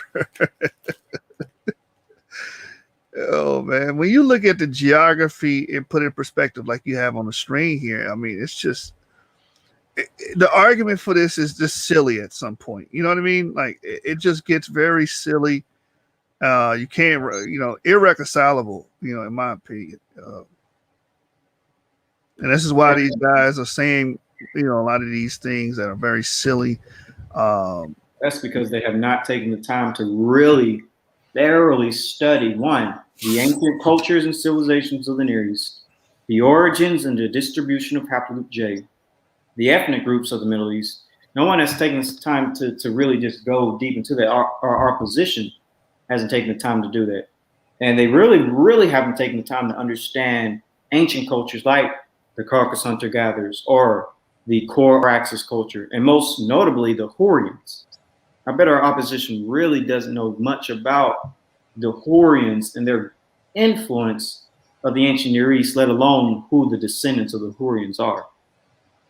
But that's the problem when folks want to jump into something without fully, researching and studying it, and then thinking other people don't know what they're talking about. Exactly. We go through this a lot on this channel where you have people that we call them dilettantes. And that's exactly the definition of a dilettante, where someone that hasn't took the time out to study something, but profess to know something in regards to that field or subject. And, I think you made a very powerful point, a very poignant point about, the Semitic states became weak, and, these J bearers would have came in and, cleaned up shop and, began to radiate into the Middle East during that period of time, which would explain why J1 and J2 is so pervasive today. And, in the field of genetics, population genetics, this is called population replacement. Mm-hmm. Yep. And this is why you can't go off of high frequencies. Like in modern day, if you see high frequency, it does not mean original, autochthonous, indigenous. It don't mean that. It just means that these people today have a high prevalence or predominance in that area, which could be a result of many things. Just like in America, North America, 177 white Americans. Why is that? Does that mean they're the original Americans? No, it's just that a history happened where that they conquered this area and they were able to be successful in this area. It doesn't tell you who the original people of the land are, as we know would be the C and Q haplogroups of the native Indians. Mm-hmm. You can read what's in yellow right here. Yeah, it says when the kingdom of Akkad failed, 2190 BCE, the Hurrians and others exploited the consequent power vacuum in Mesopotamia. There was no Hurrian empire as such, but some of the independent city-states ruled by Hurrian kings may have formed together in a loose confederation. Still others were in conflict with each other. This goes with what you read earlier, where these people were everywhere but nowhere at the same time. Right here.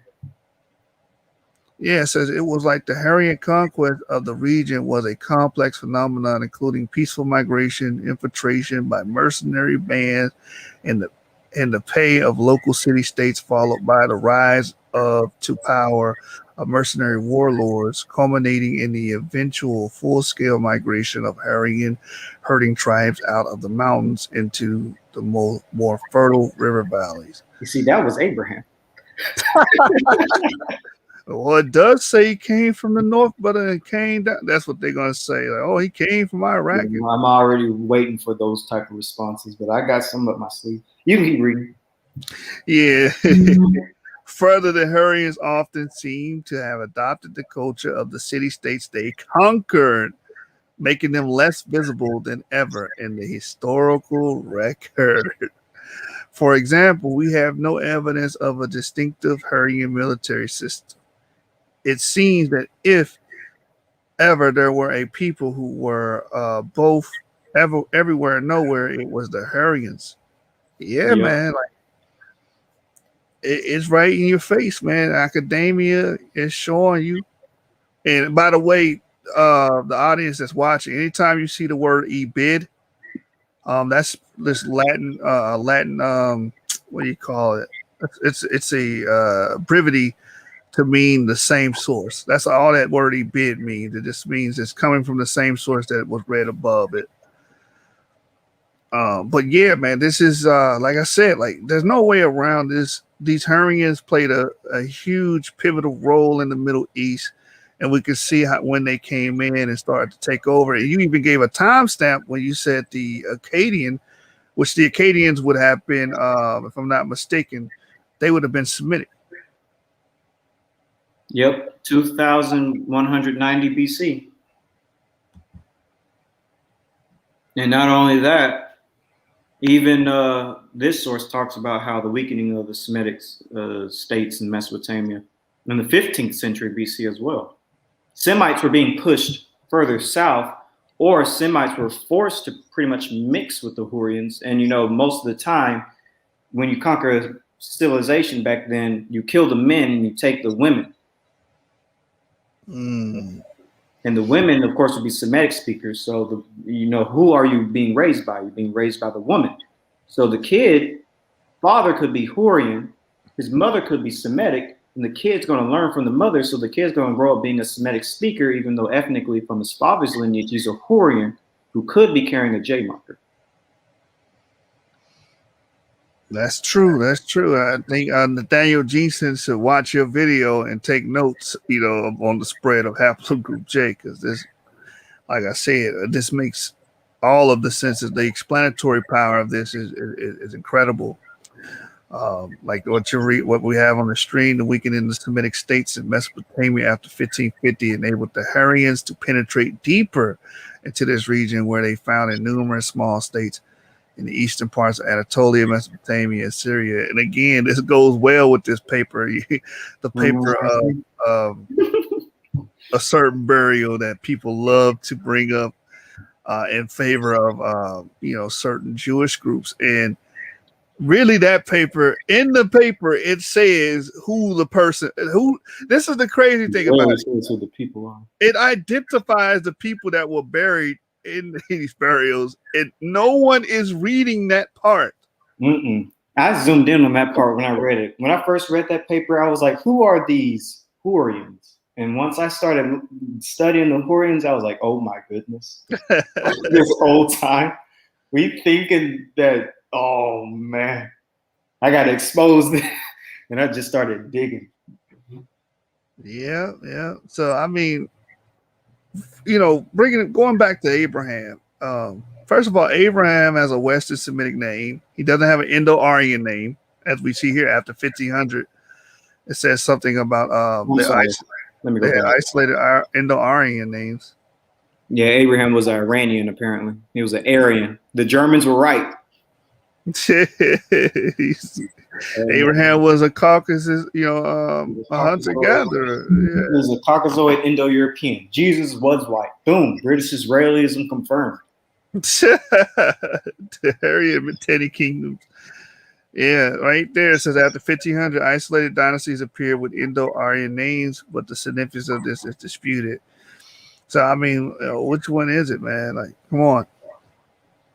Yeah, there's more on these Indo-Aryans with the Mitanni because it seems that the Mitanni Empire was predominantly ethnically Hurrian and they spoke Hurrian, but the ruling class was these Indo-Aryans. It kind of reminds me of the Indo-Aryan invasion of India. Basically, they split, some going into India, but another branch of these Indo-Aryans went into the Middle East. Let me find just that. Apparently, Abraham will be related to Gutians, you know, according to let these people tell it. You know, everybody else got a license to be Shemites except the actual damn Shemites, and it's, you know, it's kind of shameful at this point. It is. When you learn the truth, it's like, okay, now it's actually time to bring it all out. Which hopefully, when I get on more platforms, I'll be able to do because people got to know. People got to at least have options. I mean, you can believe what you want to believe, but I'm going to definitely give people some options. All right, here. This deals with the Mitanni quite extensively. Yes, it says the people of Mitanni.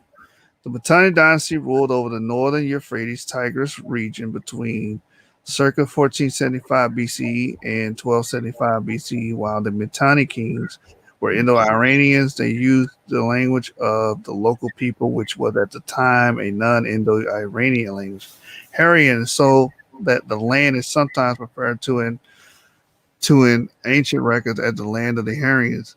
The historian Leck writes, the population of Mitanni was predominantly Hurrian. The ruling elites were Indo-European warriors. Yep. Yep. Hold on, wait a minute. I got to pause there because that right there, it could just, you know, encapsulate everything that's been said so far. So again, so you people, are you guys insinuating that Abraham is related to Indo-European warriors, not Semites? Indo-European warriors. Well, don't you know, Abraham is definitely a Germanic name. I mean, Abraham Lincoln, come on, man. That's English. All right, so that's the before I finish this paragraph, that's put two perspectives side to side. One perspective is making Abraham a relative to, you know, early Germanic peoples, which we know are very barbaric, very illiterate, and violent. You know, then you have one perspective, you know, bringing up EP2. You know, they were responsible for bringing in civilization, sowing the seeds of civilization, Afro-Asiatic languages, which even will lead to Semite, right? And, you know, bringing in agriculture and pretty much changing the world through the Neolithic Revolution. Mm-hmm. Which one is it? Like, I would rather put him in the group that he belongs in, which would have brought forth the Semitic languages and the Afro-Asiatic and Semitic culture. But you guys are trying to put him in a cluster that belongs to Indo-Iranians, Caucasus hunter-gatherers, Indo-European, the Urartian. Like, come on, man. This doesn't make any damn sense. Mm-mm. I mean, after all, Noah got drunk from what? From drinking wine. Wine is agriculture. Natufians, agriculture. Yeah. These guys, these Mitanni folks were warriors. They were, you know, killers. Yeah, it says right here, Indo-European warriors who called themselves the Marianu and who worship deities with Vedic names such as Indar, Uruwani, and the collective devas. Now, how is that Semitic? Yah, where is Yahweh or Yahweh, whatever term y'all might want to use. I don't know which one, but no, they have these Indian god names.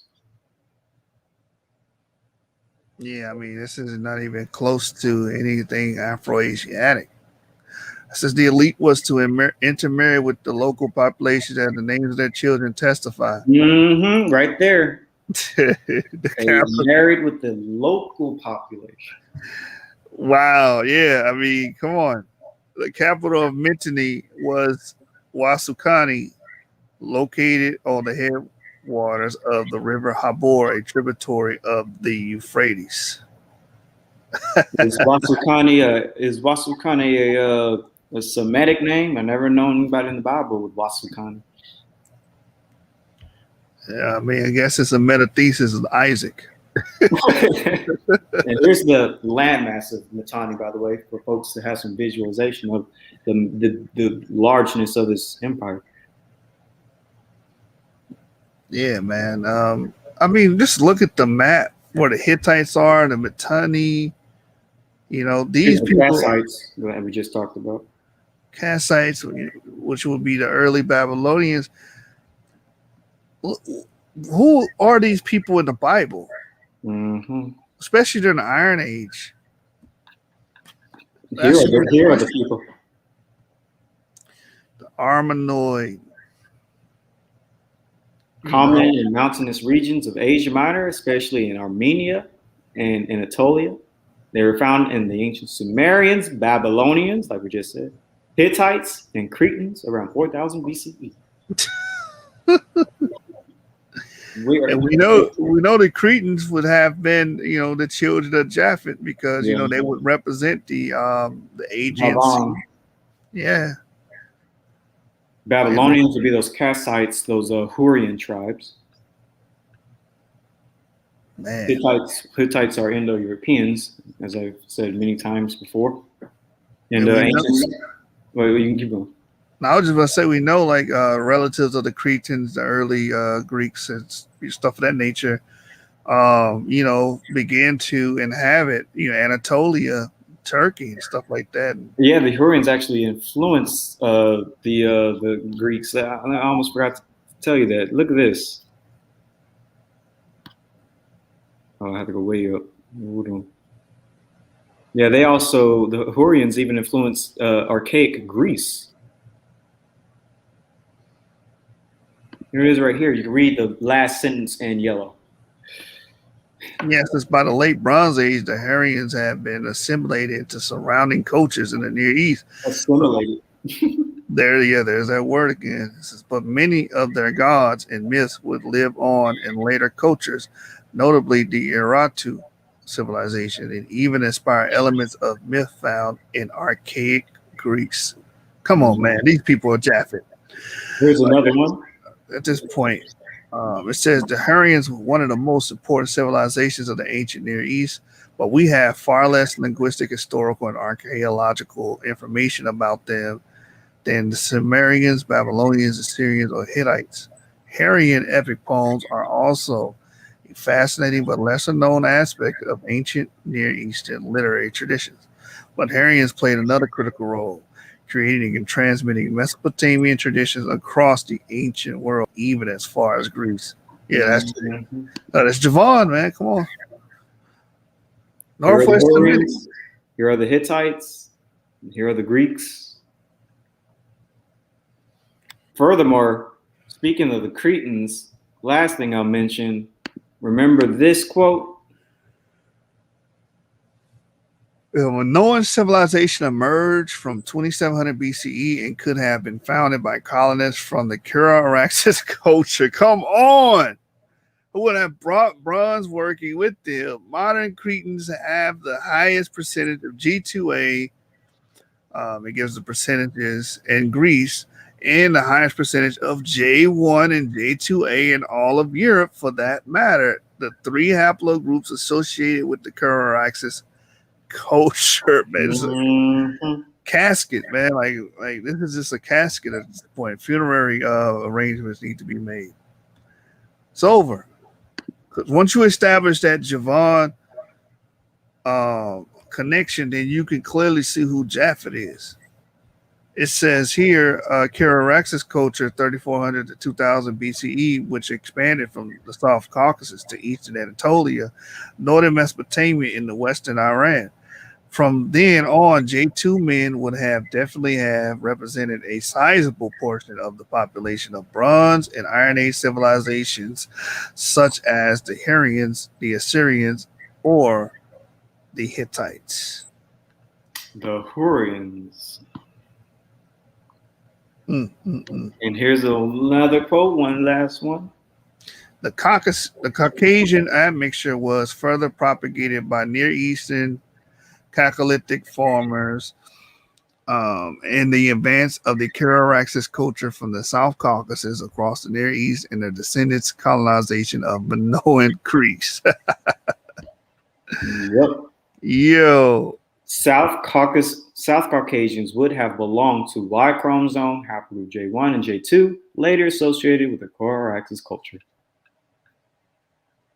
Mm-mm. And here is Caucasian admixture, and here is haplogroup J1 and J2, and they all perfectly overlap each other.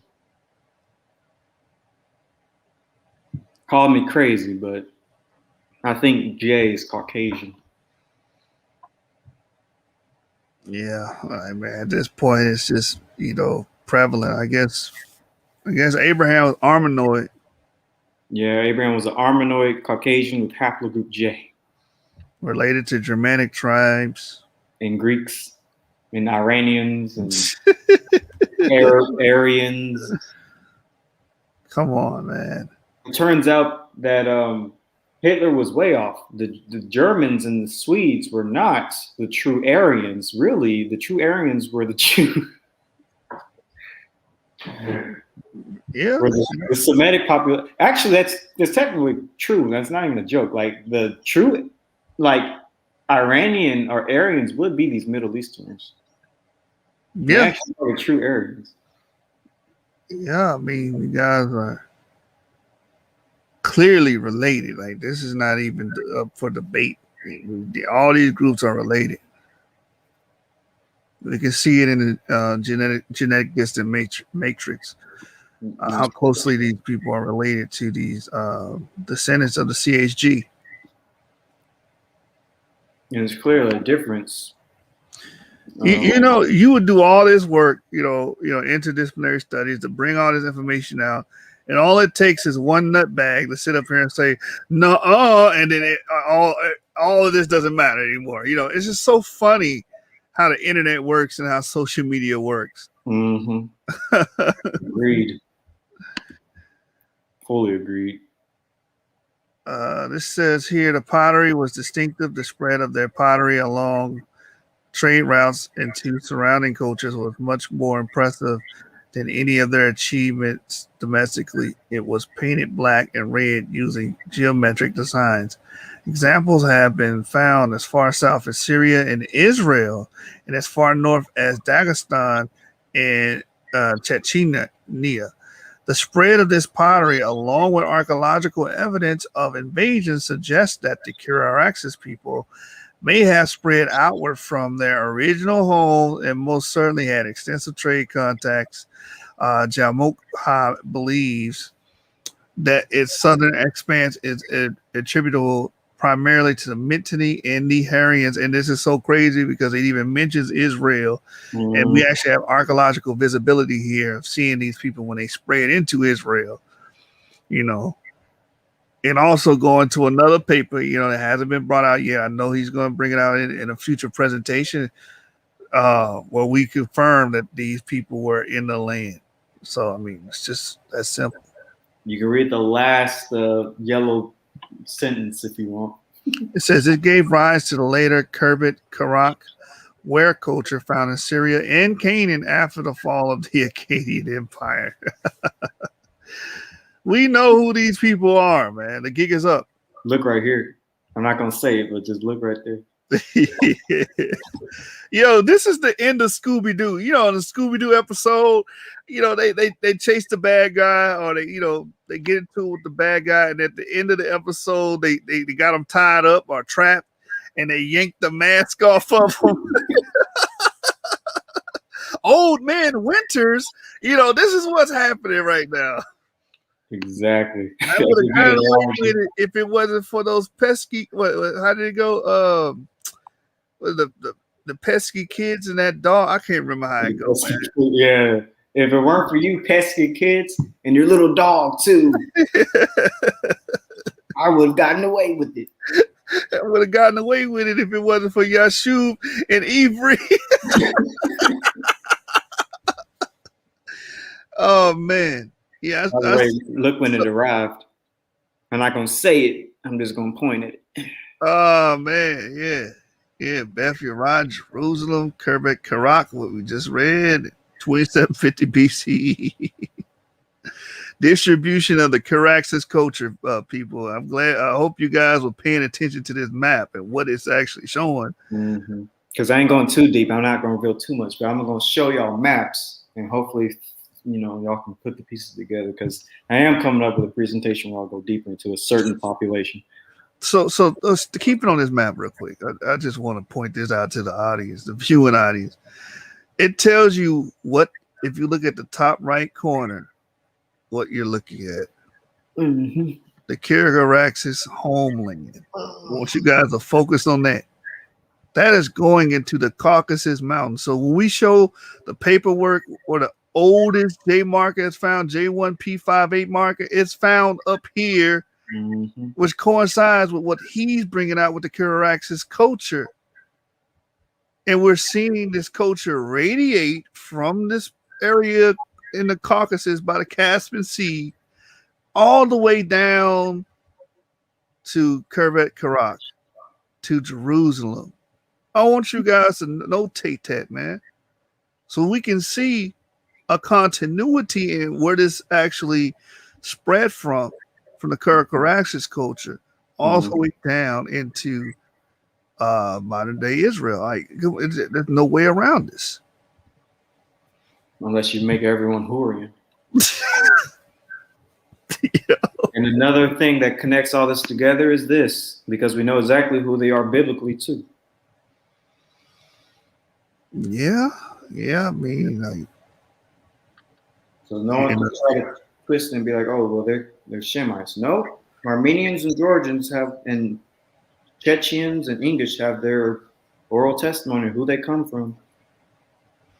Yeah, it's crazy what you brought out with the Haik situation of, saying it being a descendant of Togarmah. And, obviously these biblical map makers or cartographers got something wrong, because the Japheth territory should be Shem as well. According to these guys, this should all be Shem. But apparently they got it as Madai and Togarmah and Ashkenaz and Gomer. And I want you guys to, notate this as well. Where is the Caspian Sea at? Top right corner. Where's the Caucasus? Where you see Gomer. Yeah, people think that only because the scripture says the ark rested in an area where it probably didn't even rest in, because if you look at the Hebrew, it doesn't say what people think it says. But anyways, just because it only mentions that area once in scripture doesn't mean that's where the Israelites come from. We still had descendants of Japheth predominantly in that land. Yep. It's just, it's clear. It's a reason why the biblical cartographers mapped it out the way they mapped it out. Togarmah. And this is a modern day, this is what it's named today. This is Greater Armenia, ancient Armenia, which was Greater Armenia. It was a lot bigger than it is today, but there are towns called Togarmah. Yeah. So you have the people called it too, the Armenians. You got the Caspian Sea up here again, the Caucasus up here. So I mean, this is just clear. This is clear. And this is why, these guys really need to study geography before they start making claims. Yeah, geography and people groups and language. And you can tell that there's clearly a difference between the Kura-Araxes and the peoples of the south of them. Here's the Kura-Araxes. Here are the Semites. They're not the same. Just to make that clear, Kura-Araxes are not Semites. They're clearly a difference. If you look at these, because this is a genetic map. If you look at these genetic maps, you have the Yamnaya. So there's just making that, pointing that out, before people start trying to say Kura-Araxes people are Semites, which would be ridiculous. Yeah. I mean, at this point, we're the prosecution in this case, man. And we pretty much got a good case to convict these guys on identity theft. These people come in and start to invade, as the Semitic city-states begin to fall, they begin to assimilate and absorb the culture. And we, in prior videos, you brought out in the origins of Semitic people in that series. If you guys have not watched that series, it's a playlist on my channel, all 5 parts. And he brings out and illustrates the fact that these original Semites would have had E markers. Mm-hmm. And their culture was absorbed by these people with J markers. And this is basically saying the same thing with these Kura-Araxes cultures coming in and starting to invade and move into Semitic places and absorb the cultures. And this is why they were able to form like a cloak in history, because they assimilated into the Semitic cultures that they invaded. It's pretty much, game over at this point. And as the prosecution, we pretty much got a conviction. These people have committed identity fraud for, this is going back to the Bronze Age. Like, this has been thousands of years of assuming other people's culture. But you know what's funny about that? They tell us that we're misappropriating. And these people have been having a consistent history of misappropriating other cultures for at least 5,000 years, going back to the Bronze Age. But they're going to sit here and try to say that, no, we are the ones misappropriating culture. Like, shoot. It's okay for a Hurrian to have Semitic culture, but you are an African. You can have Semitic culture, but the Hurrians can do it. They can assimilate. Man. And I'm going to go even deeper into this on the Armenoid invasion when I get to it. Well, it's funny. Like, I think you brought this out in the last show that most of these, there's more E markers that have Afro-Asiatic or Semitic languages than there are J, and J only has one with J1P58 branch. Yes. Most quote unquote people, what they would call the Semitic haplogroup is JP58, but it's only one branch of the entire J1 marker, let alone none of the J2 markers. So really, it's just this one lineage of people that just dominated the region over time, beginning as far back as the early Bronze Age. And where do we find the early J1P58? Yep. Up here where this Kura-Araxes culture is coming from. Where everyone is claiming to be descendants of Togarmah and not Shem. Yeah. But you just don't care about what they think and say, no, you are a Semite. You're not a Togarmanite. Yeah. We just tell them who they are. Oh, man. Look, man, as you go down south, where it says Semitic, and then you go even further south into, the Levantine corridor going into Egypt. Like, we know who was here. And I have a great book on this. It's the Oxford Handbook of, I think, Levantine archaeology or something of that nature. And it talks about all these early skeletons around the Levantine corridor being, quote unquote, African skeletons. Mm-hmm. And this would be a Semitic territory. So why do you have African skeletons in a Semitic territory? That begs the question, though. Right. Yeah, you don't find an abundance of Armenoid skeletal remains during that time period. So no, we don't find guys like this.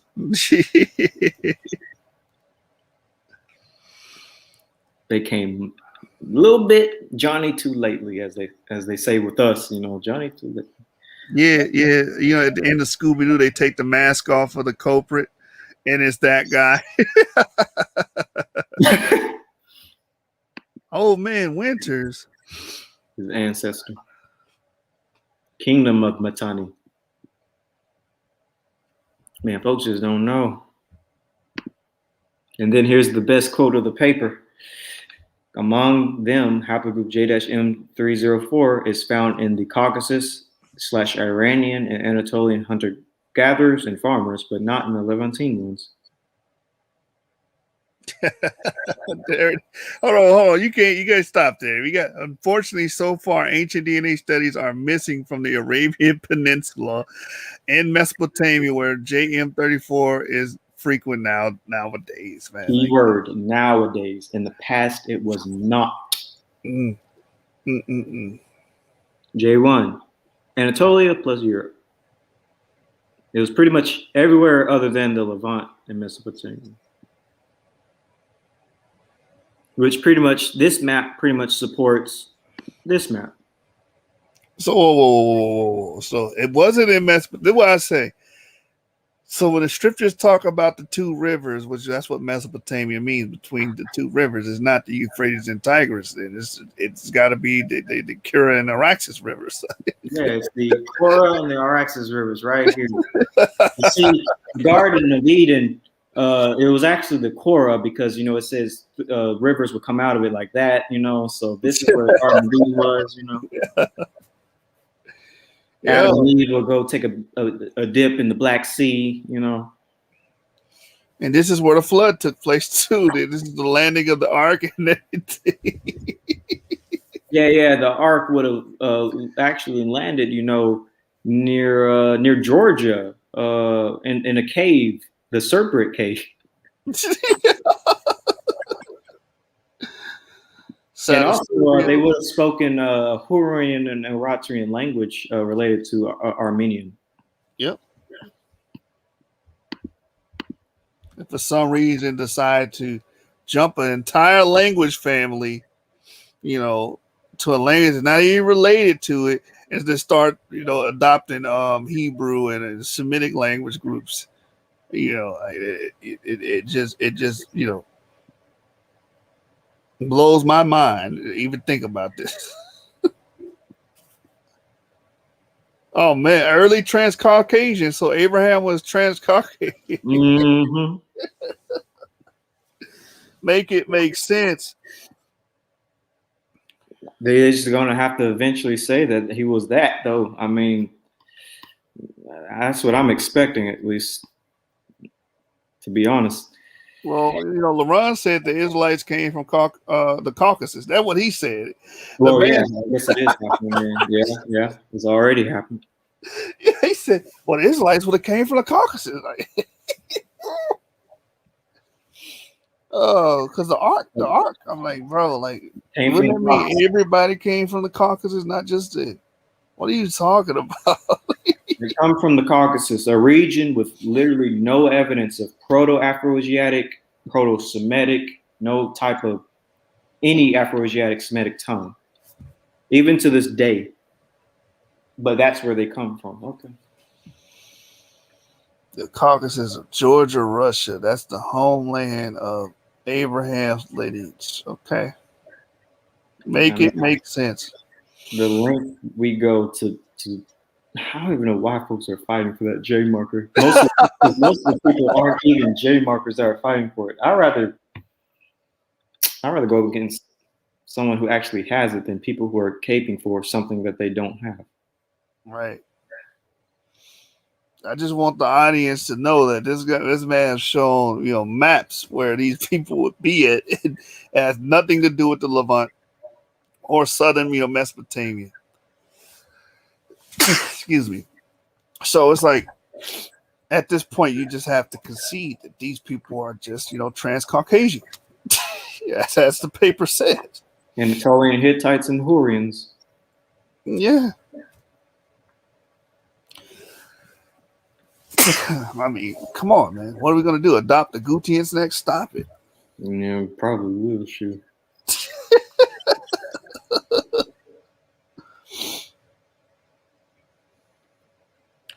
And by the way, there was no questions that came in. Okay, well, it seemed like it was a kind of a bit of a slow night, so maybe there'll be questions next time. Well, I mean, tonight, tomorrow is a big trial. I'm just going to put it like that. And a lot of people are focusing on other lives, I think. And then you had Berean's channel was live earlier too. I don't know if they continue. Oh, yeah. You know, he have upwards to 250 people in his live. So I don't know if people were, encapsulated with, not encapsulated, but intrigued with the type of conversations that go on over there. I have no idea. I can't tell you what goes on over there, but I got a text message from someone earlier. Hey man, you got to come on. Like, man, I got my own show I need to deal with. Like, you guys are silly. Yeah, I'll go on Berean's show once I'm done with all my presentation. Well, no, I'm never going to get done with all my presentations. I'm always going to have videos. But when I get done with most of my presentations that prove my point, that's when I'll start debating people, because I want all my information to be on the table, Because when I mention the Hurrians and people are like, what? I'm like, all right, so I have a video on the Hurrians. I'm just going to go ahead and say what I know about them. You can watch my video to learn more. And then, what about Haplogroup E? I have videos on that. I'll say right now what I know about it. You can watch my videos. I want to have everything already referenced if I do debates and stuff like that. Yeah. And go on shows like Berean, going to shock the world with some of this stuff. Hopefully. I think what you got on the screen it pretty much is a summation of what you've been bringing out. It says Togarmah is a figure in the table of nations in Genesis 10, the list of the descendants of Noah that represents the peoples known to the ancient Hebrews. Togarmah is among the descendants of Japheth. It is thought to represent some people located in Anatolia. Togarmah in the Jewish tradition is linked to Turkic peoples. We talk about parents, Gomer, the children, Hayek, Caucasus, grandchildren of Mitzketos, Bahi, Kor, Haikasuni, Aram, siblings, Ashkenaz. And you know what's crazy about this? Because you brought out the Hayek legend. Mm-hmm. And, Hayek. Oh, right here it says Caucasus or Kafkasos was the supposed ancestor of the Chechens in English, according to the Georgian Chronicles. You also brought out that these groups would have been heavily J markers. Nearly 100%. For Case both closed. J1 and J2. Case closed, man. These people are Japheth. Here's Hayek, by the way.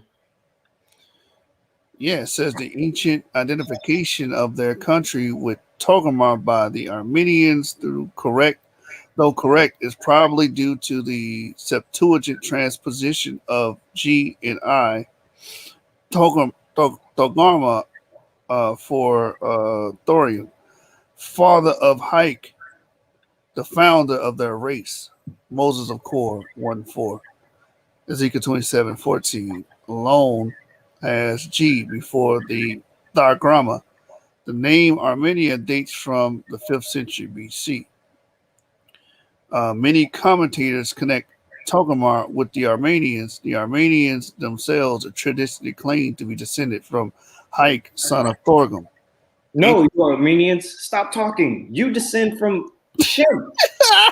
You're Shemites. Throw away your tradition. You're Shemites. You're Shemites, man. Don't you know that you're related to Abraham? Like, come on. Get with the program. As the ancient Greek writers speak of the Armenians as famed for their horses and mules. Yeah. It's case closed at this point. I mean, prosecution, seeking the death penalty. Oh, no, I ain't even done yet. This ain't no case closed. I got 10 more videos. I'm surgically cutting this nice, tender, juicy steak. And yes, these groups have close to 100% Haplogroup J1 and nearly 90% J2. I didn't even know that Caucasians had the highest amount of J. I was shocked by that. I thought it was Middle Easterners, Says Marlo Ming says, will there be access to the presentation slides? Wait, who said that? Marlo Ming. Oh, first question, nice. There will be in the future, and I've been talking to people, and they said that I should charge them. So I think I am going to $10 for a presentation, because it takes a long time making them, and they're like 300, 400 slides. So yeah, I will have these presentations available, but I definitely would like put it on a Patreon for you to buy and have access. Yeah, you know why they want these slides? They want to go around the internet terrorizing people. Like, yeah, look at this. And then this is where you guys come from. Opposition be like, what?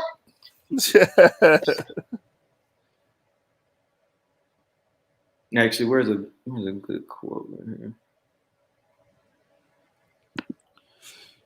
But yeah, here's something good. I'll let you read this good quote. Where is it?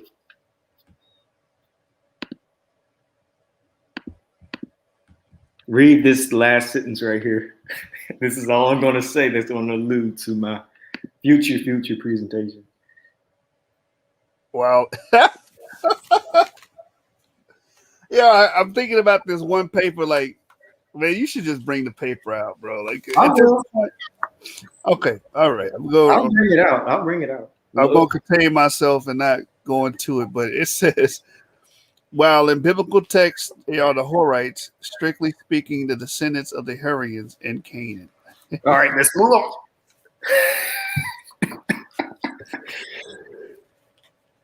Woo. My goodness. Hurrian, Subartu, Akkadian Empire. I mean, the links that these people go to try to make these people shim is just downright pathetic at this time. It's insulting to people who actually might have a chance at being a descendant of Shem. Yeah. Because you have plenty of Arabs with E markers, plenty of Middle Easterns with E markers, but they're being thrown under the bus for this J marker that's not really Semitic. They're claiming all these E markers in the Middle East are descendants of like black Cushites, and it's like, no. Descendants of dark-skinned Natufians who are the ancestors of Semites. Which is just racist. Like, I keep telling these guys, you guys are just racist. Like, that goes back to Ham was dark, and all the dark people are Ham. Everybody that's black is Ham.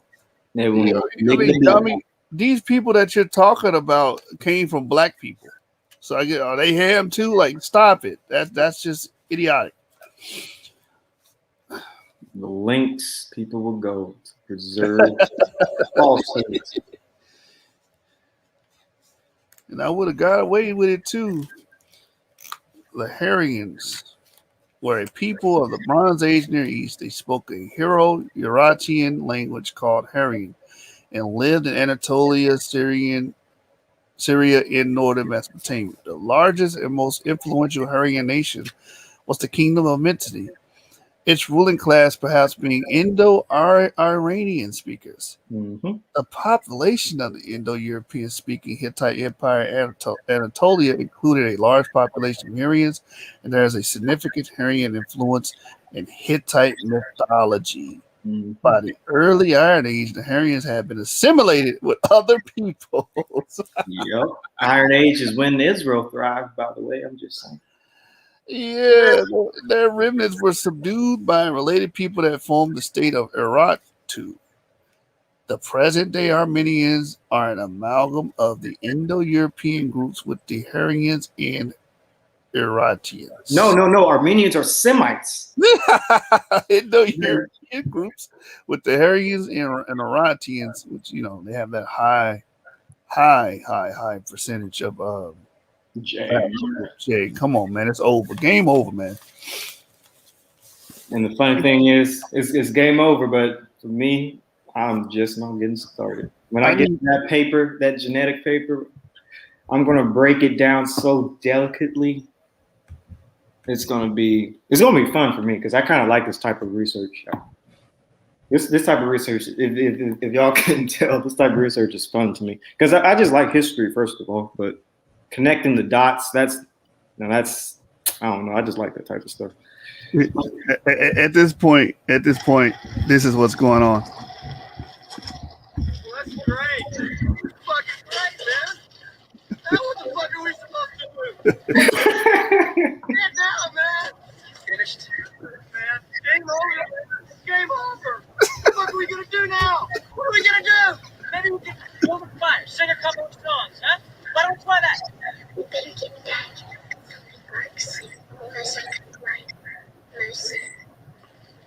Game over, man. Game over. Oh man. It is. Sometimes it doesn't matter when or where you Oh, served. we got a question You're a that came veteran in. struggling. It only We got another question. Where is it? What haplogroup do the Hamites? Wait, what? What? I guess he's trying to say belong to. Oh, haplogroup A and B. By the time the Hebrews would have met like a Cushite in Nubians would have been like predominantly like haplogroup A and things of that nature. Even up until this day, Sudanese people have like very high percentages of haplogroup A. And Sudanese people will obviously be, the descendants of the Nubians. And they have A and B. So basically indigenous haplogroups like that. I briefly talked about this in my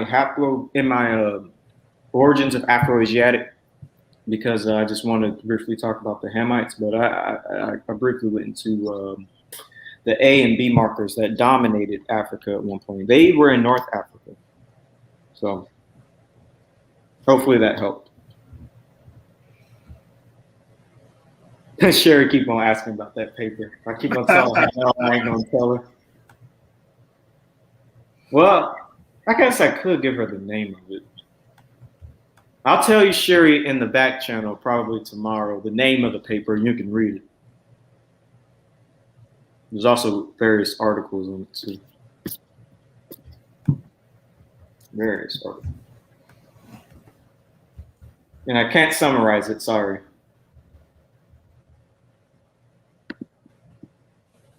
I love giving folks surprises. Here's another good quote. You kid had me come along, and I'd have found it if it wasn't for you snoopers. You blasted kids.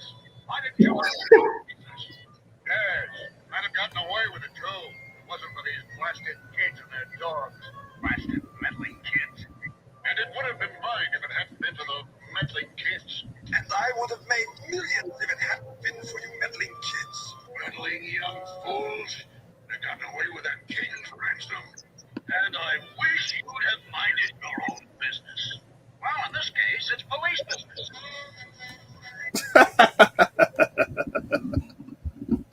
I'm going to keep meddling as long as I can.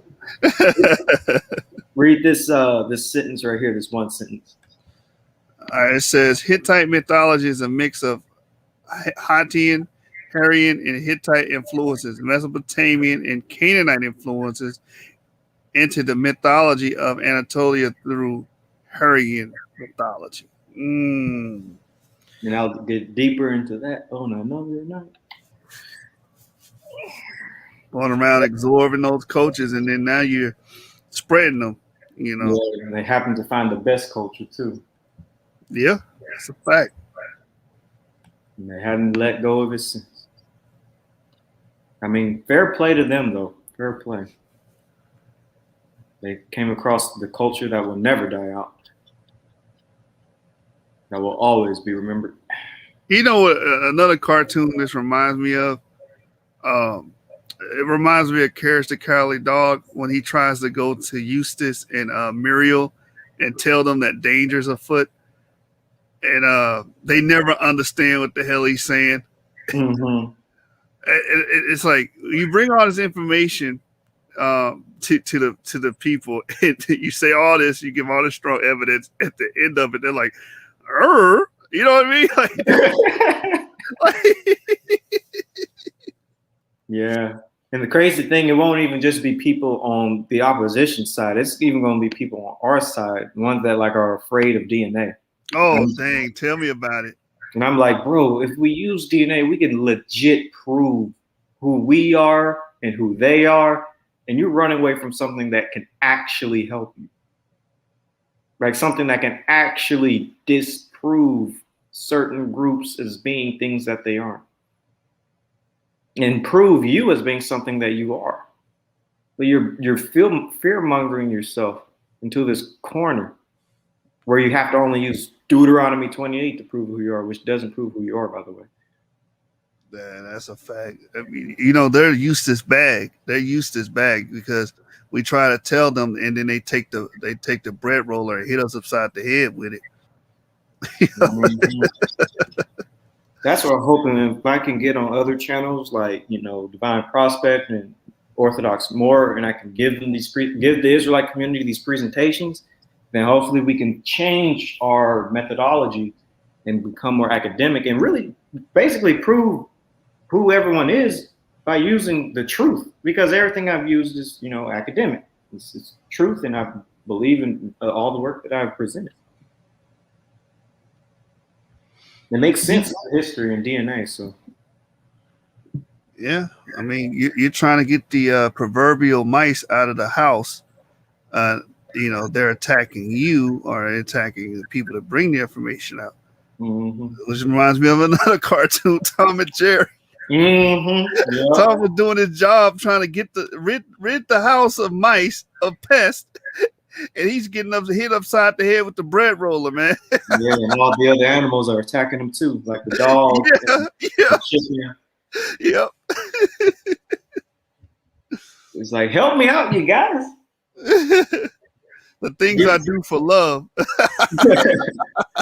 The things I do for love. Yeah.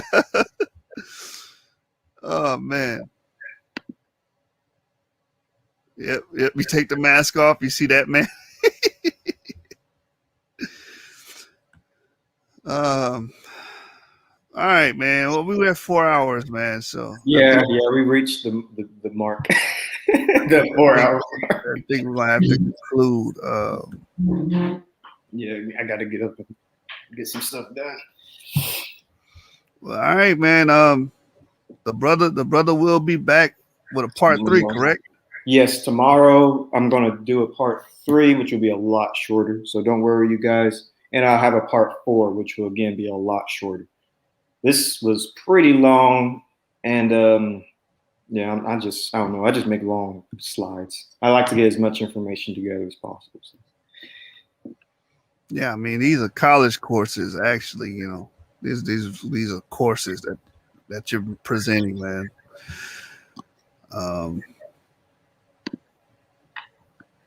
So, all right. If anybody have any last questions, you got to bring them out right now because your shoe's ready to go to bed. Yeah. I got to go to sleep, get up at 6. So I can go to work. So yeah, y'all got to wrap it up. Going once, going twice. All right, so we're done. Oh, you're welcome, Sherry. No problem. Going to try to keep coming out with videos on my channel, on other people's channel, on your Shoob's channel. And by the way, when I leave your Shoob's channel, I won't be gone forever. I will pop up every now and then. I probably won't have a presentation though, but I'll pop up every now and then to maybe like say something. I don't know. But you're welcome. I love doing this for the community. Give us the ammunition we need to prove who we are and to show people that we're educated. Yep. And the words of Courage the Cowardly Dog, the things we do for love. All right. Shalom.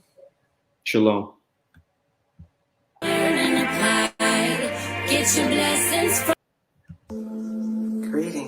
Greetings to you all. I've been sent here to do great things, amazing things, beautiful things, positive things, blessing things, healing things, loving things, happy things, for the rebuilding of the new world, the blessing of the world, to build the kingdom here of the Most High God here on earth. Blessings to you, sending you love and positive vibrations around the world. Blessings to you, and welcome.